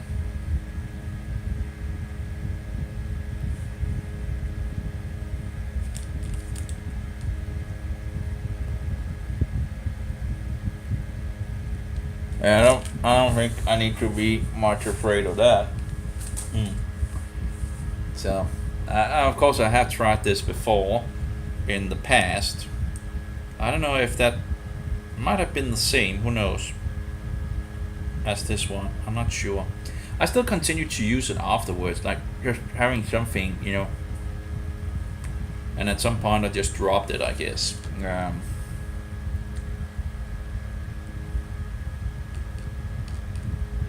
But you can get this levomenthol either from, you can't taste the peppermint at all, so I don't know what that is about, but it's just, in regards of, let's see here. Menthol cigarettes more addicting. Yes, yeah, more addictive. Nicotine is the addictive drug in cigarettes. Well, that's what they say, right? But anyway, and other tobacco products. Menthol enhances the effect of nicotine on the brain and can make tobacco products even more addictive. There we go. That's from CDC.gov. So the Center for Disease Control and Prevention. So the question is, that's the thing, right? They put a mental thing apparently in these. Is that really the thing that could make?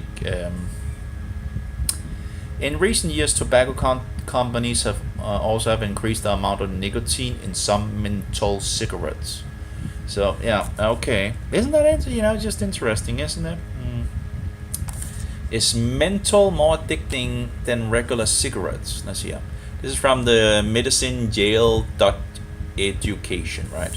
8 edu.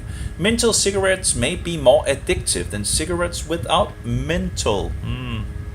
Because they reduce the protective respiratory response to irritants in cigarette smoke. According to a study by researchers at Yale and the University of Connecticut School of Pharmacy, published in so apparently it must be doing something. So it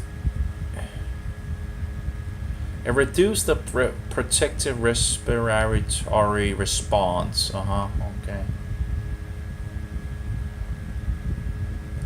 Are menthol cigarettes worse than the regular cigarettes? Let's see. Because menthol flavoring masks the harsh taste of cigarette smoke, menthol smokers engage in more intense smoking behaviors than smokers of regular cigarettes. As a result, they suffer greater damage to their health. Here are 3 reasons menthols are so dangerous. People who smoke menthols smoke more. Well, okay, so that's... They just, apparently according to this, they just say they smoke more in regards to because it's not as irritating to the. That seems a little because it doesn't really, when you're smoking, you don't really, in regards of the harshness, it just, you don't really, as far as I recall, you don't really have that big of an issue when you just smoke. So I don't know about that. But I read in regards to that the menthol.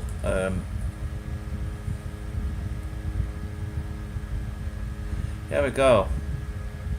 This is a particular disheartening because additional research shows that menthol flavoring contributes to greater nicotine dependence.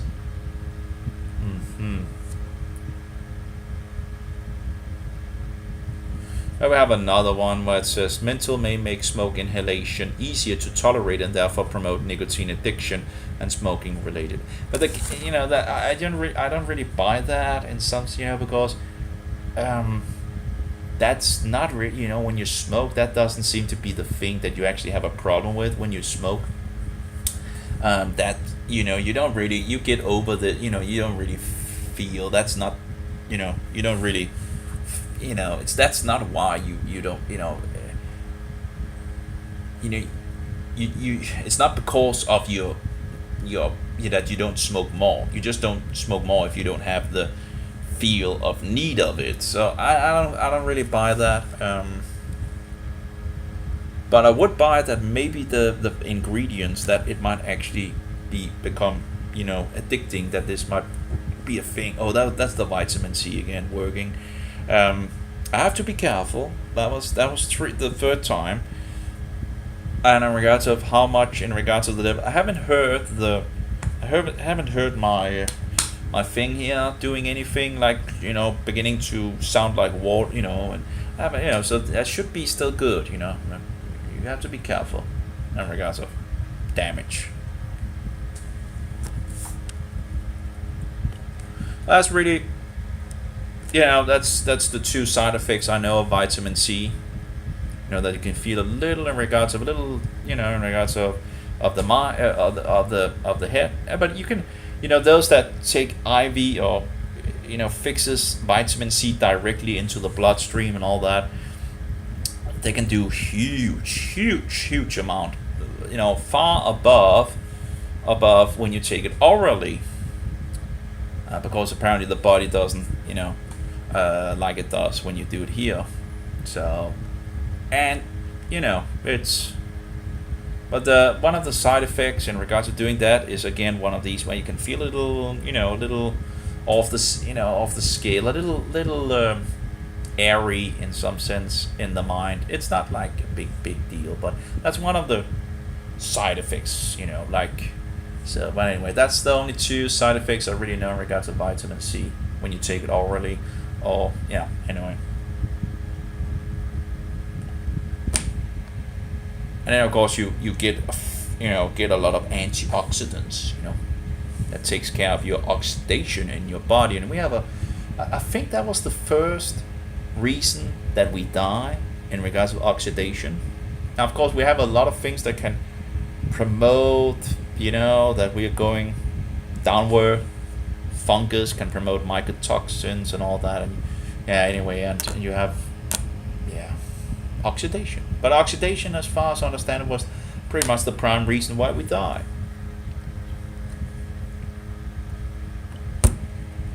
Rusting, pretty much. We're rusting, I guess. In contrast to the dubious health claims by tobacco companies, mentholated cigarettes are in fact more addictive. Well, anyway, I remember in regard, that was actually one of the reasons why I began to use menthol. I love these plastic things. I put the Japanese mint over in this.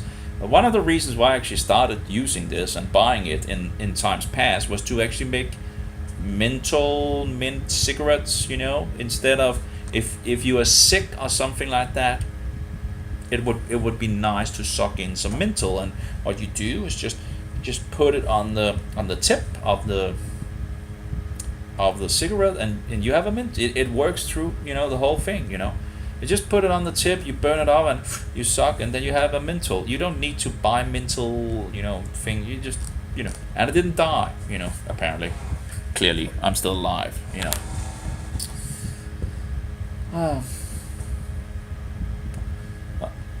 I was also a sun gazer in the past. I can still see, although my vision, of course, is becoming worse and worse by the age. But anyway, I didn't become blind. I wouldn't. But when you see the sunset and it doesn't get above the radiation or whatever it's called. I can't remember it all. Yeah.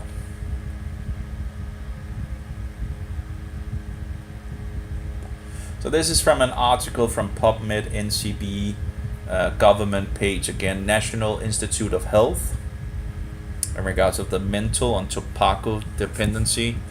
Menthol increases nicotine addiction by tweaking brain. So here we go. People who smoke menthol cigarettes often smoke more frequently and can be less likely to quit. Let's see here, but that in regards to the brain, I'll see if we can find the. This is newscientist.com. Let's see what they say. Block. Menthol increases nicotine addiction by tweaking brain. So again, so menthol increases, according to this, nicotine addiction. But if nicotine is not addicting by itself, then the question is, sometimes you fix something and things change in regards of its things, right? So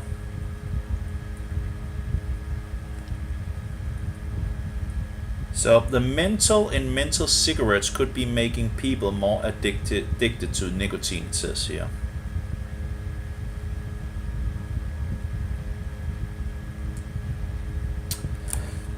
So it's a fresh problem. People who smoke menthol cigarettes often smoke more frequently and can be less likely to quit. And it could be because fresh tasting menthol is changing their brains to more sensitive to nicotine.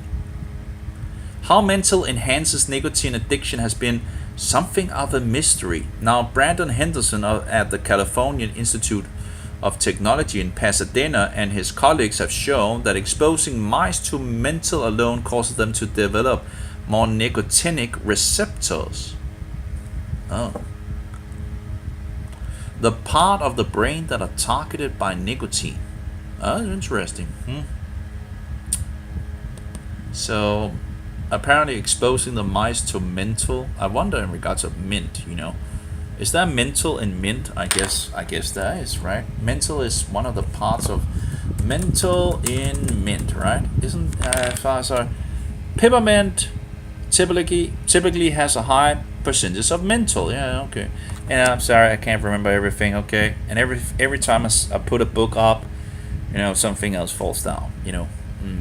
another book falls down. It's just incredible. You can go really deep into the medical mafia and the studies and all, and some of the things that I wrote many years ago when I really got deep into, fungus and candida and all that. And if I read some of those messages I made at that time, I'm thinking, wow, that's incredible. Like sound like wow, it's like, and all those things is like, pew, out the window, because you can only have so much in your brain. So I would need to, if I need to get into a field again and all that, I would, I need to refresh, everything. It's very annoying and relearn it. So peppermint typically has a percentage of menthol, sometimes 4 times the amount found in spearmint.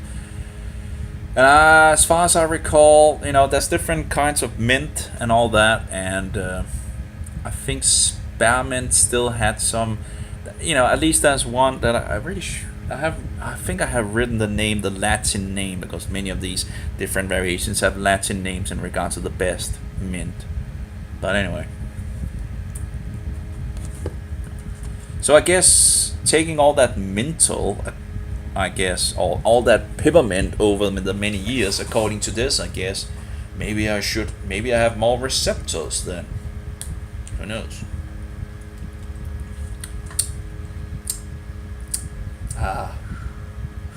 I love mint, But yeah, it has a kind of a back note in regards to the Japanese. But hey, I found it in a shop and I was like, oh, let's get it. I think I actually bought 2. I think I bought 2 bottles, a big one and a small one. I'm not entirely sure. Yeah, I bought a big one and I put them over to this. I really like these bottles, these plastic bottles. These are from the natural antifungal that I found many years ago, or some years ago, that was actually working for issues down there. Absolutely wonderful, because if you can actually use this down there, you can use it pretty much everywhere. It's not for ingesting, but at least that's what they say. But anyway, it's pretty expensive, but it's working, and that's one of the essential oils that I usually don't feel so good. It's one of these antifungal things. It's interesting, the website actually looks like a scamming site, but it's not. But it looks like one of these scamming sites, and it's not. They're making some really good products. I wish I knew about this when I was younger, instead of all this medical mispractice and all that. That could have helped me. So, but yeah, I can't remember what it's called and all that. But they send it with these bottles, and they only sell 3 at a time. I guess they have a lot of people and all that. So you can only get 3 bottles at a time, which is kind of annoying, but it is what it is. They send it for free when they send 3 bottles. So if you buy 3 bottles, you get free. But yeah, so I tend to order, and you get these bottles. Although they're sometimes glued, so you need to see if you can get them up and all that. But yeah, I kind of like these bottles. You could probably get these bottles somewhere, But anyway, I have, when I get these other things and all that, I just, see if I can open them up and reuse them. And that's pretty much what I've done here. So,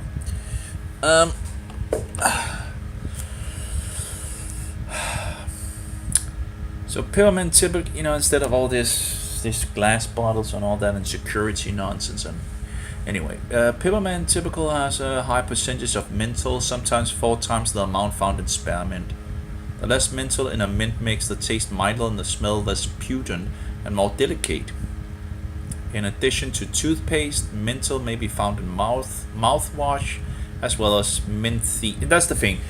They tend to use all these different kinds of things for mouthwash and all that for your health in regards of your mouth, right? But hey, if you just drink it or take it or whatever and all that, pretty much,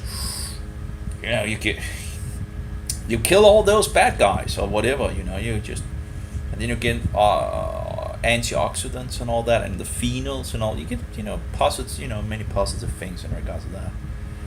So yeah, okay. So mental is one of the things that is in. Okay, yeah, I can't remember all these things. I know different kinds of essential oils. You have different things that is in them. Some essential oils taste somewhat of the same because that's the same thing in. Although they're different plants and all that, there's some of the same components and all that. Some components have a relaxing thing, and some have a little, different things, and they do different things, and yeah. How's that?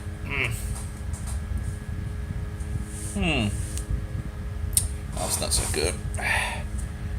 I wonder why that. Maybe that could be.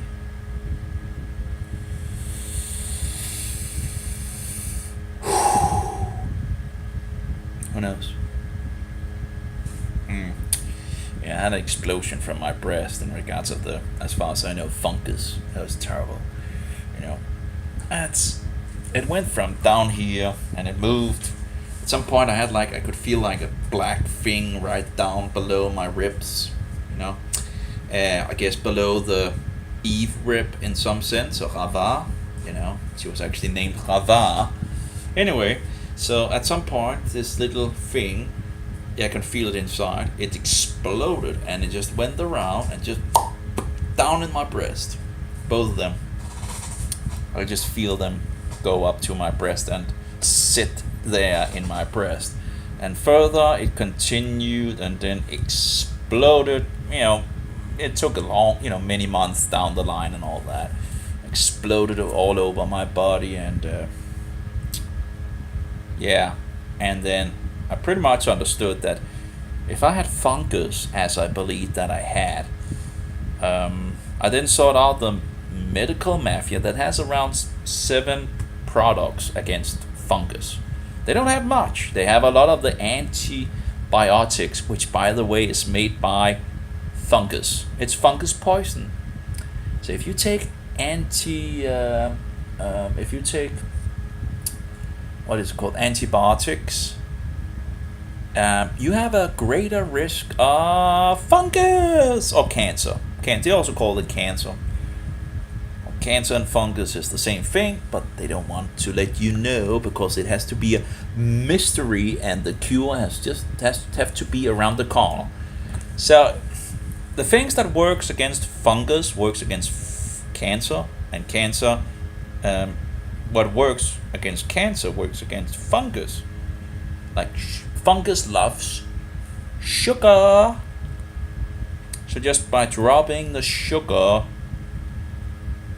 you can actually, Anyway, so again, what kills cancer kills fungus. One kills fungus, kills cancer. Cancer can move around the body. Fungus can move around the body. It's the same thing. It's just different terminology or whatever. It's synonymous. They just use these words to. Now, of course, there can be different things in regards of, like, if you have fungus in your house, you might be getting cancer. Well, fungus. It's just incredible. It's an evil world we live in. And then they let these people, like, they will say, well, they're going to die anyway, so let them eat all that sugary food. You're just feeding the fungus. It's kind of the opposite thing that anyway, just disgusting. Okay. Might actually also be the radiation that makes because the radiation also can affect, Remember some of those tests in regards of radiation, in regards of fungus, and it made fungus release more mycotoxins. So if you have fungus inside and you get radiated by the, of course there's different kinds of vibrations and all that, but different vibrations can do different things and all that. But if you have fungus inside of your body and the vibrations outside here that gets in actually tend to annoy the fungus, so it makes more mycotoxins which are poisonous to you, well, then you can. So again, you have many things that can, you know. That's disgusting. Oh yeah, these are the mental crystals. Yeah, I tried those. You get a really suck, you know, it's really suck. It's wonderful, but I kind of rather want to use the oil instead. So yeah, that's interesting. I would need to dig further in regards of the mint and try to call them up in regards of this and see if they, or write to them in regards of these informations and see what they say. And of course, who knows if the levo mental might actually help to actually that this is actually addicting. So can I actually get these things without the levo mental? Could be. I don't care if it scratches in regards of, you know, that usually is not really a problem if, you know, when you usually just standardly smoke, you know. It's really only when you got sick that you wanted the mental, but then not because it's like, but because, you know, you're sick, right? You know, that's nice with some mint. So I don't think it affected in regards to how much you smoked a day, you know. So anyway, yeah, we're getting attacked on so many levels. And now we have the so-called smart meters. It's also interesting if you actually look at smart and see the definition of smart, you know, pain, hurt, and all that. It's actually have some of those definitions of yeah, you can. That's just interesting. Smart definition. I'm not sure where it comes from in regard to this smart definition. Maybe it's coming from some kind of Latin or something like this. Yeah, smart. Smart of a wound or part of the body feel or cause a sharp stinging pain. I don't know. You know, sting, burn. So, and that's the verb apparently. Sting, burn, tingle, prickle, hurt, act, or arch. I'm not sure how you actually say that. Let's see. Arch. I don't know why smart should actually mean that. I don't know why you know, how to say it. So when you see smart meter, you have to, you know, ache. Okay. Ache. So smart apparently is also similar to sting, burn, tingle, prickle, hurt, ache. Apparently. Okay. A noun, sharp stinging pain. The smart of the recent cut. I have no idea. You know, this smart must have some kind of smart Latin origin, maybe. I see. I don't know. The Germanic word is perhaps cognate with Latin murderer, to bite into, figuratively to pain, cause hurt, and might. Okay, let's see. That's the online etymologically dictionary. It's interesting, right? Smart meters. Yeah, we call them smart meters in Denmark as well. Of course, they put all the smart meters up, right? And if you didn't want a smart meter, the police would just bang down your door if you resisted it. And my door was in thousands of pieces. I didn't count all the pieces, okay, but that was all over. The police, the government came and knocked down my door because I did not want the smart meter, so-called smart meter. Well, if it means stinging and hurtful, painful, you know, I didn't want that. I didn't want a radiating thing in my, you know, of course I have a, you know, but the mobile I could control. Now I can't even, you know, 3G is now gone.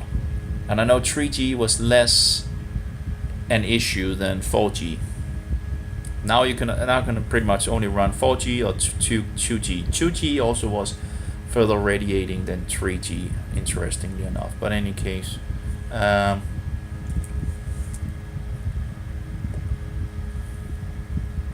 see here, Middle English smert, from late Old English miad, in reference to hits, blows, stinging, causing a sharp pain.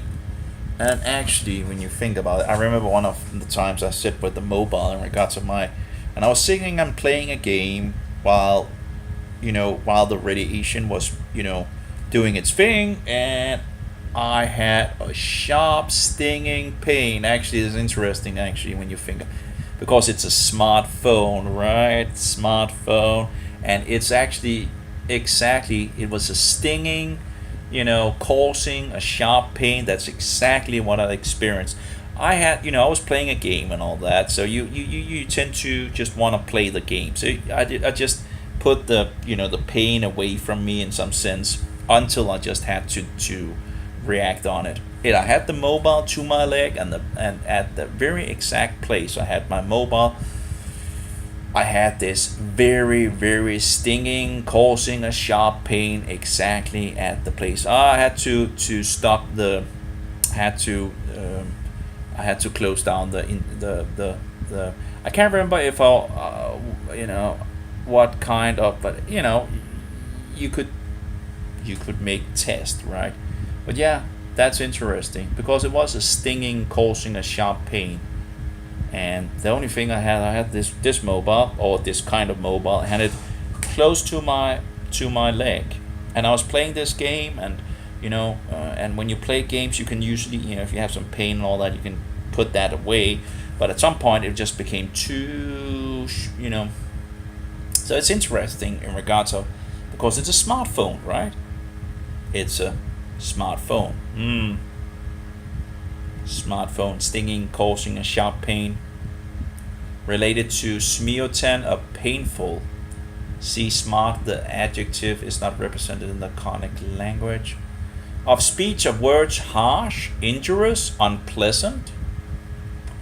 Thus, pert, impudent, on the impotent side of video. In reference to persons, this is how we would usually understand it, right?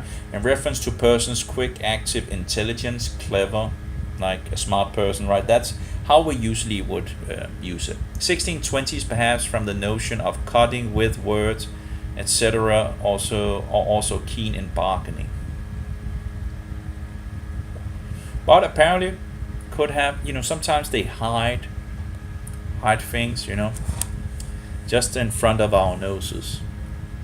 That's so disgusting.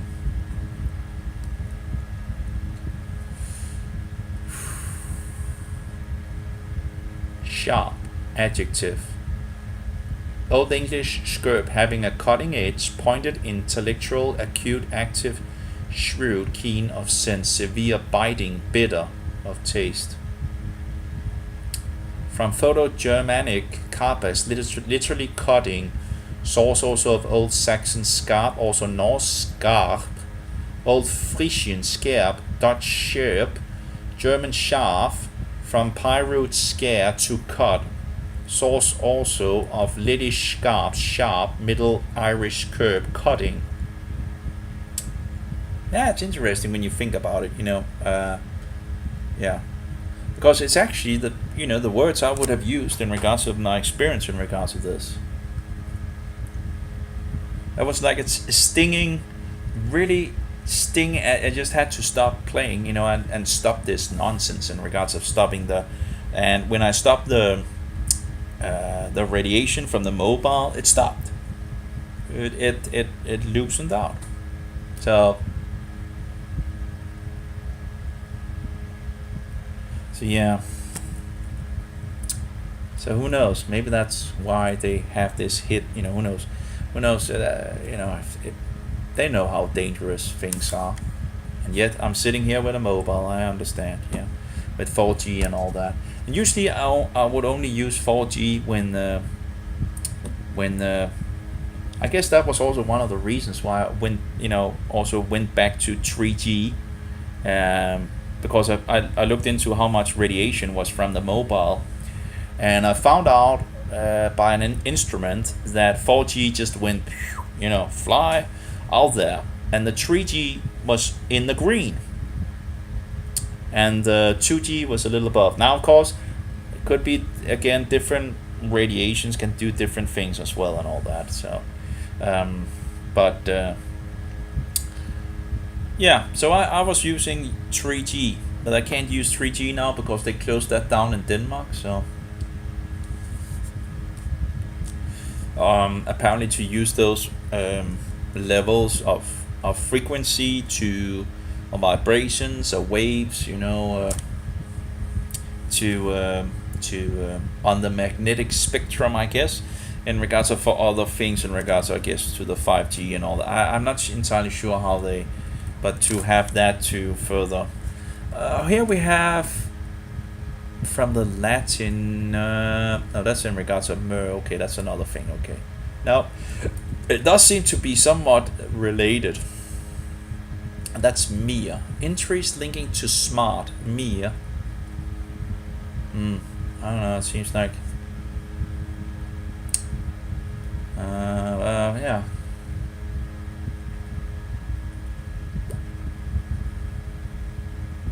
Well, I guess if you are like, yeah, sharp, like you pointed, yeah, intellectual, acute, yeah, sharp, like in the cutting edge, sharp, smart, sharp, smart. Well, you guys can look that into yourself. There are some of these guys that where they have all these what a word means, and they talk about you don't want the smaller version, you want the big version of a thing in regards to the words, because if you don't have the big, you won't get all the goodies, in regards of what things actually means and can have of hidden meanings that these clever Satanists tend to use, or where they flip around in regards to the letters, like Mary Christmas, Mary. That's also one of these things where they hide, Mary, because it's not Mary, but it's Mary. Christ, Mass, you put an S, so they just took out the S, And you can see different, like in Denmark, they try to actually make it Christus Messe. They try to change Yule, which also have pagan origins. They try to change it to Christus Messe, so that we see the Messe in regards of Mass. But in English, they just remove the S. But apparently they didn't succeed in Denmark to actually get it to anyway. As far as I read and all that, so and in regards of laws, civil laws or civic laws or whatever, man-made bullshit laws and all that, you have definitions as well on that, and that's the same thing with the medical mafia. You have like a lexicon for law.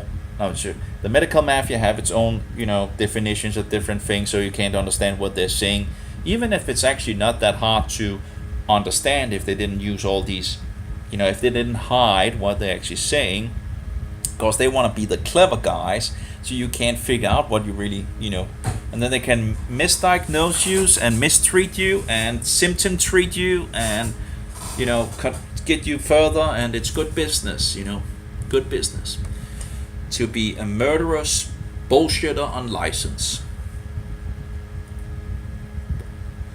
Yeah. I guess things are coming back to me, So anyway,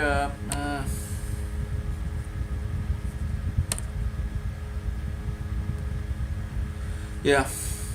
So I found this guy that had, he shows all the books that is kind of important. I would also take a medical mafia lexicon, but people can't really, and they make these, laws and big law books and all, instead of actually like. People will say, oh, the Bible, 5 books of Moses and all that. Oh, so there's 613 laws and all that. Oh, it's so how many man-made bullshit laws is there? And how do they, and they change things and they hide things. So it's that you need a further lexicon to figure out in regards of their bullshit Roman law system and all that, and and you want to complain about 630 commands in the in the law of Moses, which like some of the laws in regards to the festivals, and some laws is in regards to women, some laws in regards to the men, and some laws in regards to the children, and so forward. And you want to say, oh, that's like 613 laws. But, if you actually grow up with these things like the festivals and all that, you would already be doing a lot of those law commandments from God, compared to the Antichrist who, have Christ Mass and Easter and the Satanic New Year in the winter in regards to Janus. It's based on a Roman calendar, Gregory the 13th and all that. Before that, the Julian Caesar calendar, Emperor, whatever it is. Anyway, it's just a variation of that. The Orthodox are still using the Caesarean calendar, that, and the Gregorian is in regards to the West and all. It's not the calendar of the Bible. It's not the festivals of the Bible. It's just so much nonsense. So, like one of the commandments is to have tzitzits, and that's one of the commandments, right? But if you just do it, it's like you can do it, you can put them on your things and all that, and you just won't think further about it, right? If you just fix it. Sadly, these pants I have, they don't have those at the moment. I usually have them on in regards of my where you have those belt straps and all. You can just put the tzitzits on, which is in regards to reminding you of the commandments of God. So, but if you just did these things from youth, you would already be keeping good amount of the law. So we have been deceived on so many levels. The devil just wanders away from the law of God. Now, in regards of creationism, right? Now most people believe in evolution. Evolution is satanic garbage, It's incredible those that actually have heard and looked into, and they're still promoting evolution. I never heard about creationism. And of course creationism is the truth, or the world is around 6,000 years old. There's months and months and months of information from from teachers, professors, educated people, and all. Although they're being suppressed, but the information is out there, and there's a lot of it. And there's an agenda to promote evolution, but evolution is a satanic garbage that goes far further back than Darwin. Darwin just made it popular. It's an old bullshit. It goes through the you can follow it through the Romans, the Greeks, to Egyptian, to Babylon. It's just India. It's garbage. Just read. If you just keep to the law of God and read the beginning of the law of God, you should already know that it's bullshit. There's no creationism there's no evolution in the beginning pages of the Bible. Creationism, we were created by the gods. God created everything in 6 days and rested on the 7th, which is not Sunday, which most people believe. Sunday is the day of the sun, the first day, according you have the Sunday, you have the moon day, and you have the difference in regards to Danish and English, but it's pagan bullshit. So lots of the month of the Roman calendar as well. You have 2 Caesars, Julius and Augustus, that thought themselves to be gods. You have January in regards of the 2-headed false god of Janus in regards to the New Year as well. You have so much bullshit, It's just go by the Bible. And of course the devil doesn't want us to go by the Bible, because if we begin to go by the Bible, we begin to see the picture in regards to what is going on, and the devil wanna have us deceived and promote bullshit like Satan Claus and the Easter Rabbit or Bunny, whatever. Hair, I think we use the hair in Denmark, and the Tooth Fairy and gnomes, it's all satanic bullshit,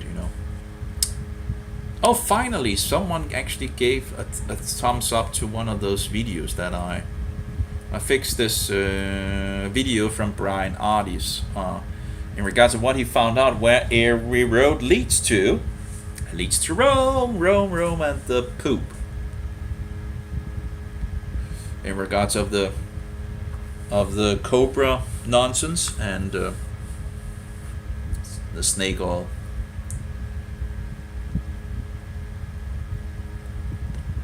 So, it's just interesting that no one else really. I posted it yesterday, and I posted this video on a lot of places on Gap, which is, by the way, a Roman papist platform. And so you have to be careful, but they haven't thrown me out, although you still get censored by a lot of people, because a lot of people can't handle the truth and all that, so they just tend to, yeah.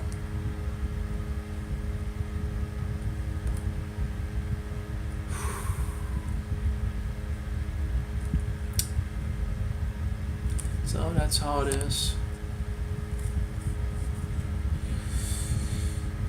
Besides that, I feel pretty good. I don't know if I should take more vitamin C, but I don't know how many hours it actually is going to say. Oh, that's not going to work. Oh, just have it. Let's get some light going. And the LED is not good either. Now, of course, they have made better LEDs than in the past. It can be hurtful to your eyes.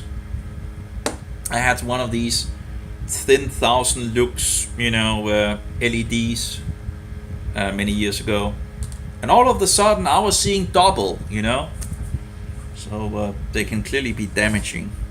I think I threw it out or gave it away. I'm not entirely sure if I can't remember if I threw it out or gave it away or whatever. But it's this light, this blue light and all that is just. You usually use 2700 Kelvin, and then just force it on the people, instead of the good old. And the thing is, if you live in a household, you want to have some heat anyway, right? So it's like people will say, well, only 1% is light, and the rest of the energy goes to warmth, heat, So the 99% becomes heat. Is there a problem with that? So you're going to need to have heating in your house anyway, right? So it might not be so bad to have some heating sources like up there in the middle of the room, or places, because you usually turn on the light when it's dark, and in the winter you have a lot more darkness than in the summer. In Denmark at least you have a huge amount of, and that's when it's cold, right? When you have a lot of darkness, it gets cold outside. It might not be so bad with some heat, You're going to need some heating up anyway of the household. So, by the way, they also conspired so the bulbs or the lamps could, the bulbs could only light around 1,000 hours. It's not because they couldn't light. Think about how much trash, how much resources that have gone into making, bulbs, because they intentionally made the bulbs only to be able to light for 1,000 hours and break. Think about how much trash, how much energy you need to go out and they need to be made. You need to go out and buy them, and then you need to replace the bulbs and this and that, and then you need to trash them out. Think about how much resources in regards to that, and not because they couldn't make them any better, but because they conspired. There's another word in regards to that. They made an agreement, so you were not allowed to make a bulb that could be, above 1,000 hours. So it's just disgusting, absolutely disgusting.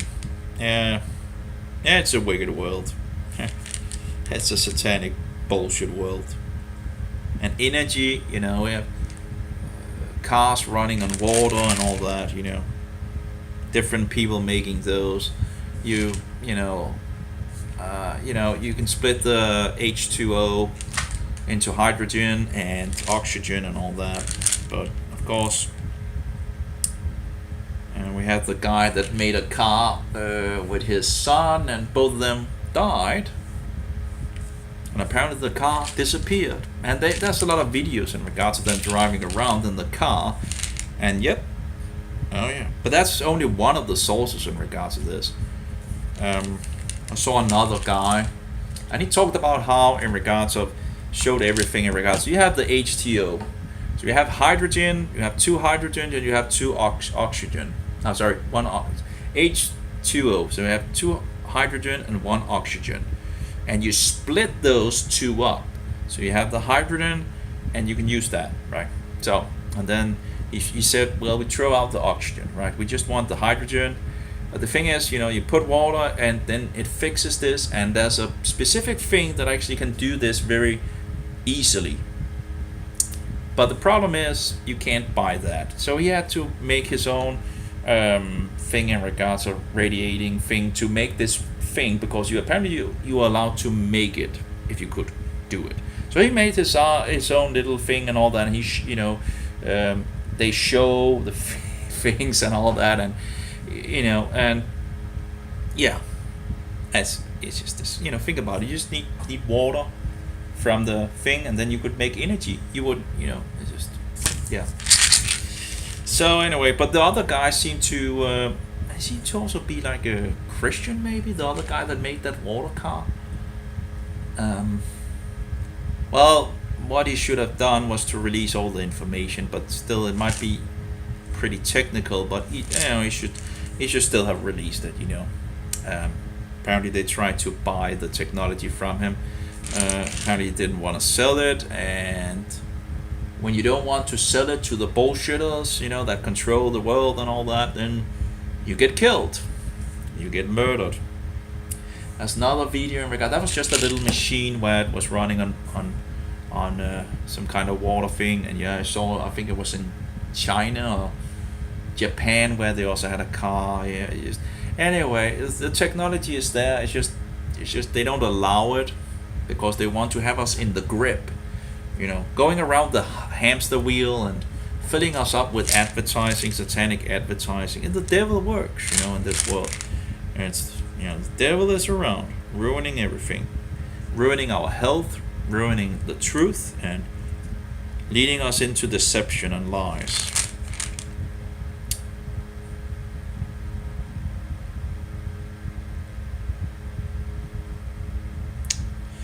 So it doesn't really say how much. I can feel it rumbles down there, so probably shouldn't take more vitamin C at the moment. And I guess it might actually get to, if it begins to grow up, it might reach the thing where it's gets to the. It doesn't say how long it takes. It just say the C vitamin will be released a little by little in regards to these. And this one, it just releases it all at the very moment. So, but I guess if you want to have a little released over, but it doesn't say how many hours or anything like that. So, well, anyway. So, at least I should have some C vitamin in the body now, and haven't gone to the toilet or have any issues, so that's nice. Oh yeah.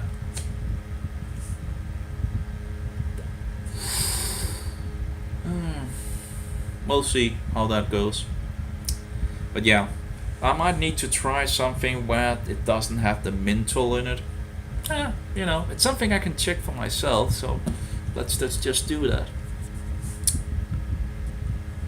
See who's playing, who's telling the truth or not.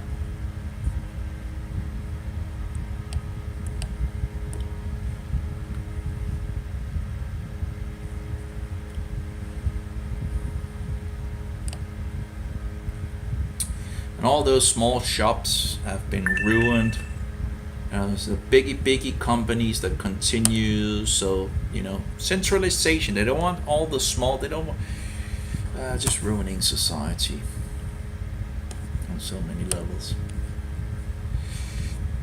And it doesn't look like it's going to get any better. The governments are not for the people. They're working against the people. It's not by the people, to the people, for the people. It's against the people. For the Roman Empire to be restored worldwide. Rounding around one specific guy known as the Pope, the Great Stinking Poop, as I called him, because poop means father, and Christ told us we shouldn't call anyone on earth father, because we have one Father and he is in the heavens, and yet this Antichrist calls himself Holy Father. Yeah, well, he's an unholy faker, that's for sure. He's the high satanic priest of sun worship, S-U-N. Solar worship. Sol Invictus, Mithra, Apollo, Shamash, Utu, I think as well. Anyway, many different names. Oh yeah, and we're just blind because we don't take God seriously. And thereby we lose the truth that we had. And we get into darkness again. Oh well. That's just how it is. Sadly. Oh my, I think I might be a little careful in regards of, I think the stomach is, I think the vitamin C might, well, I guess that means that I pretty much have,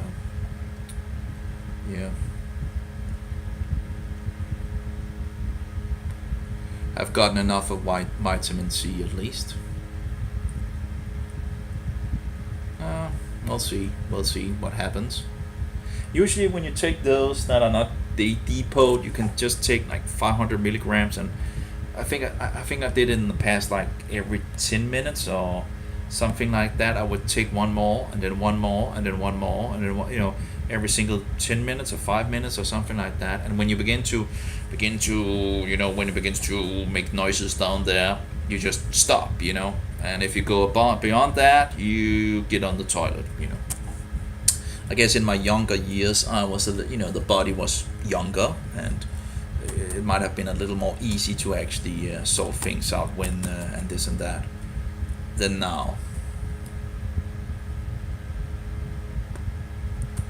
So yeah.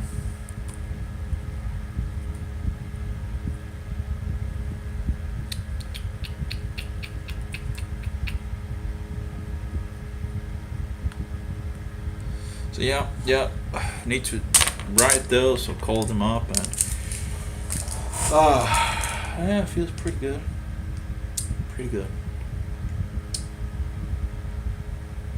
That's mostly I think the nicotine and whatever is in it that I really, that I can feel. I can't remember how many smokes one thing fixes to. I was looking into some information in regards of, okay, so and so many nicotine you get out in regards of smokes, and so much you get out of, of course, 4 milligram, well, that's 10 milligram, but it's only 4 milligram that you get and all that, and I'll have to calculate how much and so forth. But there was some information on that somewhere, but yeah, I just can't remember everything. So many things going on.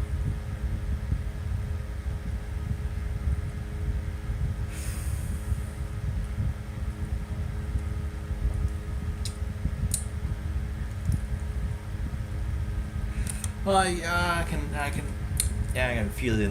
I can feel I guess the nicotine or something like that, whatever in my. Yeah, it's not the best taste, I guess. But yeah, I guess a couple of days I won't really probably won't notice it. But you can feel the roughness, a little roughness of your. Oh yeah. Remember something in regards to the smokes, right? When you begin to smoke, something they talked about that you're going, burn some of the small hairs or something like that, so it becomes less irritating. So in the beginning it will be irritating, but then when you begin to smoke, it burns off those small hairs or something like that. I wonder, in regards to this, you don't smoke, so I don't know. So many unknowns.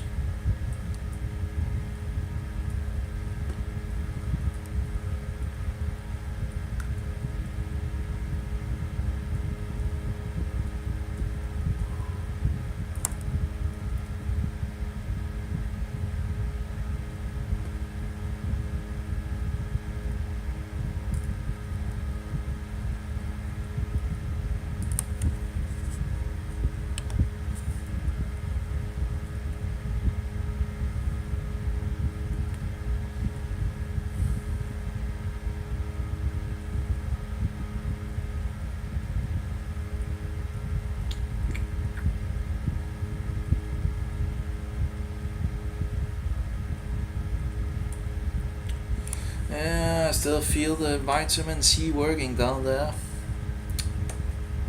Oh.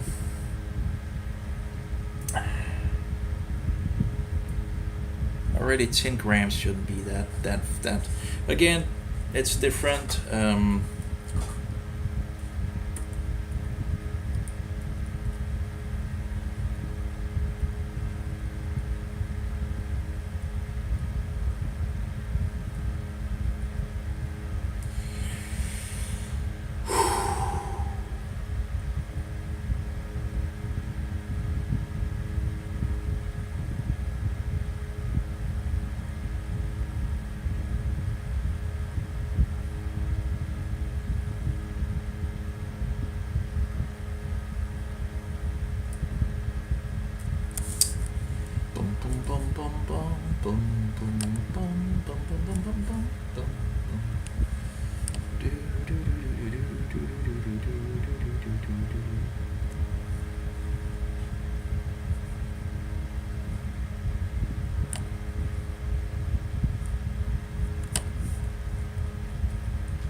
Oh well.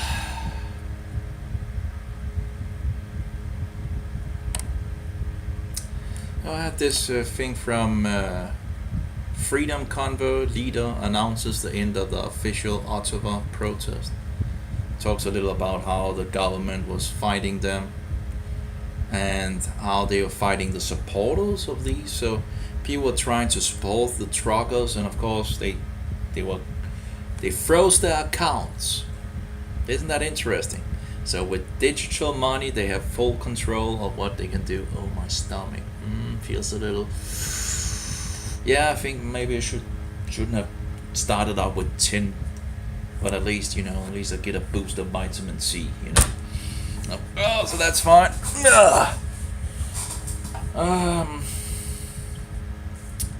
So I guess I just have the vitamin E. Again, as far as I understand it, there was many different kinds of vitamin E as well. So if I recall, like differences in vitamins E.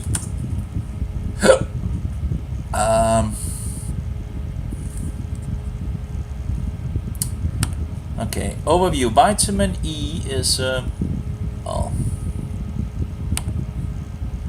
it's a nutrient that is oh, you gotta be kidding me, this is nonsense. I don't know if it's DuckDuckGo that has made it like that, so if it doesn't use the it doesn't do the standard thing that you're usually used to. So when you go down, and I don't know if it's the browser or just the specific browser, then let's try Firefox and fix that page and see if it does that in the it does the same. So I guess it must be DuckDuckGo that do this bullshit. Looked into other kinds of DuckDuckGo. There's a HTML version, and you don't have. I don't think that actually. Let's see here. See if I can find the links for the other kinds of DuckDuckGo, so you don't have all this new modern nonsense of absolutely ridiculous bullshit. And that's programmers love to do these so-called smart things, right? Oh my okay, I can feel the stomach is that's the vitamin C working. It's oh yeah. I think it's pretty much the vitamin C. I don't think it's the nicotine, but yeah. Well, we are trying different things, right? Both vitamin C and nicotine, and oh my, yeah. I can feel my system down below, on my stomach, or what do you call it? The underneath the stomach.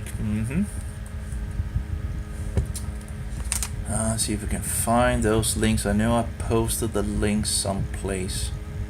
I tend to post a lot of things, so it tends to.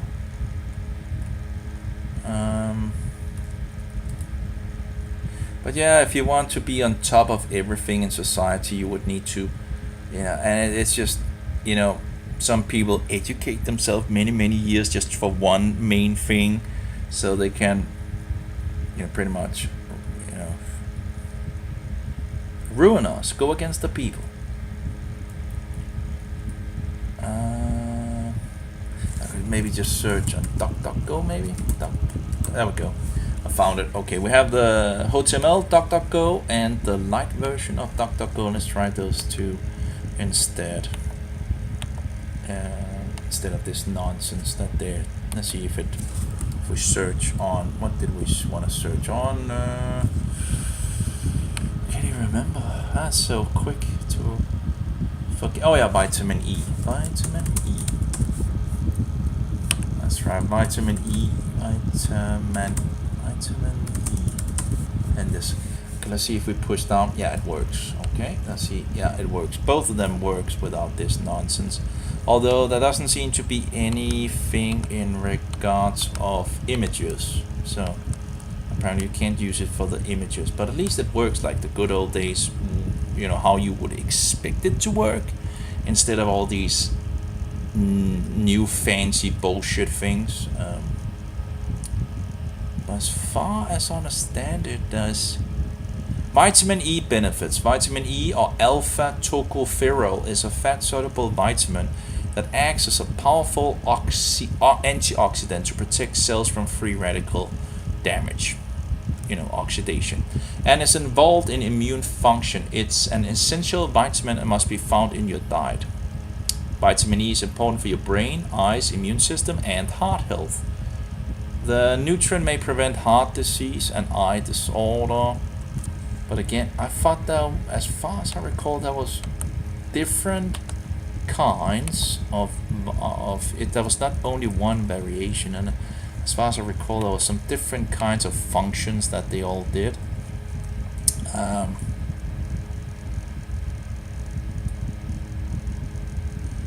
Let's see. Vitamin E is one of the 4 fat-soluble vitamins, and it is essential for your health. As an antioxidant, it protects and maintains cell membrane integrity. It fights against unstable molecules in cell divisions known as free radicals, in regards to oxidation. It says as free radicals, and against oxidative stress, an imbalance between free radicals and antioxidants in the body. So again, if you have too many free radicals, and that's the thing, the vitamin C is said to reactivate vitamin E. But again, I can't remember if the vitamin C still functions after it. Let's see, vitamin C and E. As far as I recall, I think the vitamin C could reactivate it again and again and again, if I recall. That the vitamin C would still continue to to function. So it could just, and then the vitamin E again could be used, and then the vitamin C again could reactivate it, the other. So symbiose. Let's see here, symbiosis. Let's see if there's vitamin C and E symbiosis.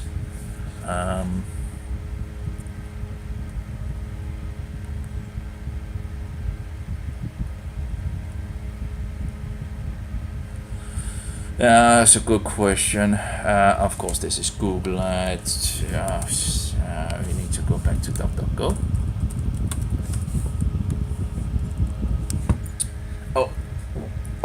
Well, still only gas. Why do vitamin E? Well, that was much better. Google is just so satanic. And so many times, in these days, I end up searching on Google because the browsers tend to, all the disgusting browsers tend to move you over to Google. And even, Firefox, we're so concerned about your privacy. And the first search you do, Google. They get a lot of money from Google. Vitamin C and E support each other's antioxidant function. Yeah, but what was it in regards of... While vitamin E has the ability to act as an antioxidant, it requires regeneration after it heals, so-called heals free radical damage, before it can function properly again. The vitamin C in your cells restore vitamin E's antioxidant function so that it can continue to fight tissue damage. But the thing is, does the vitamin C continue to... How many times can it how many times can vitamin C reactivate vitamin E?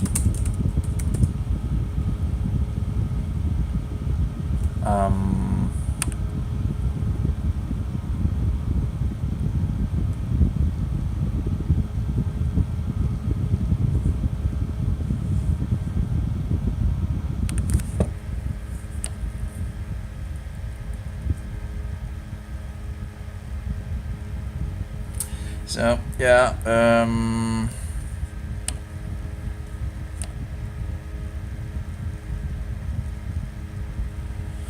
well, this is in regards of skin. Well, I guess we're done for today. That's fine.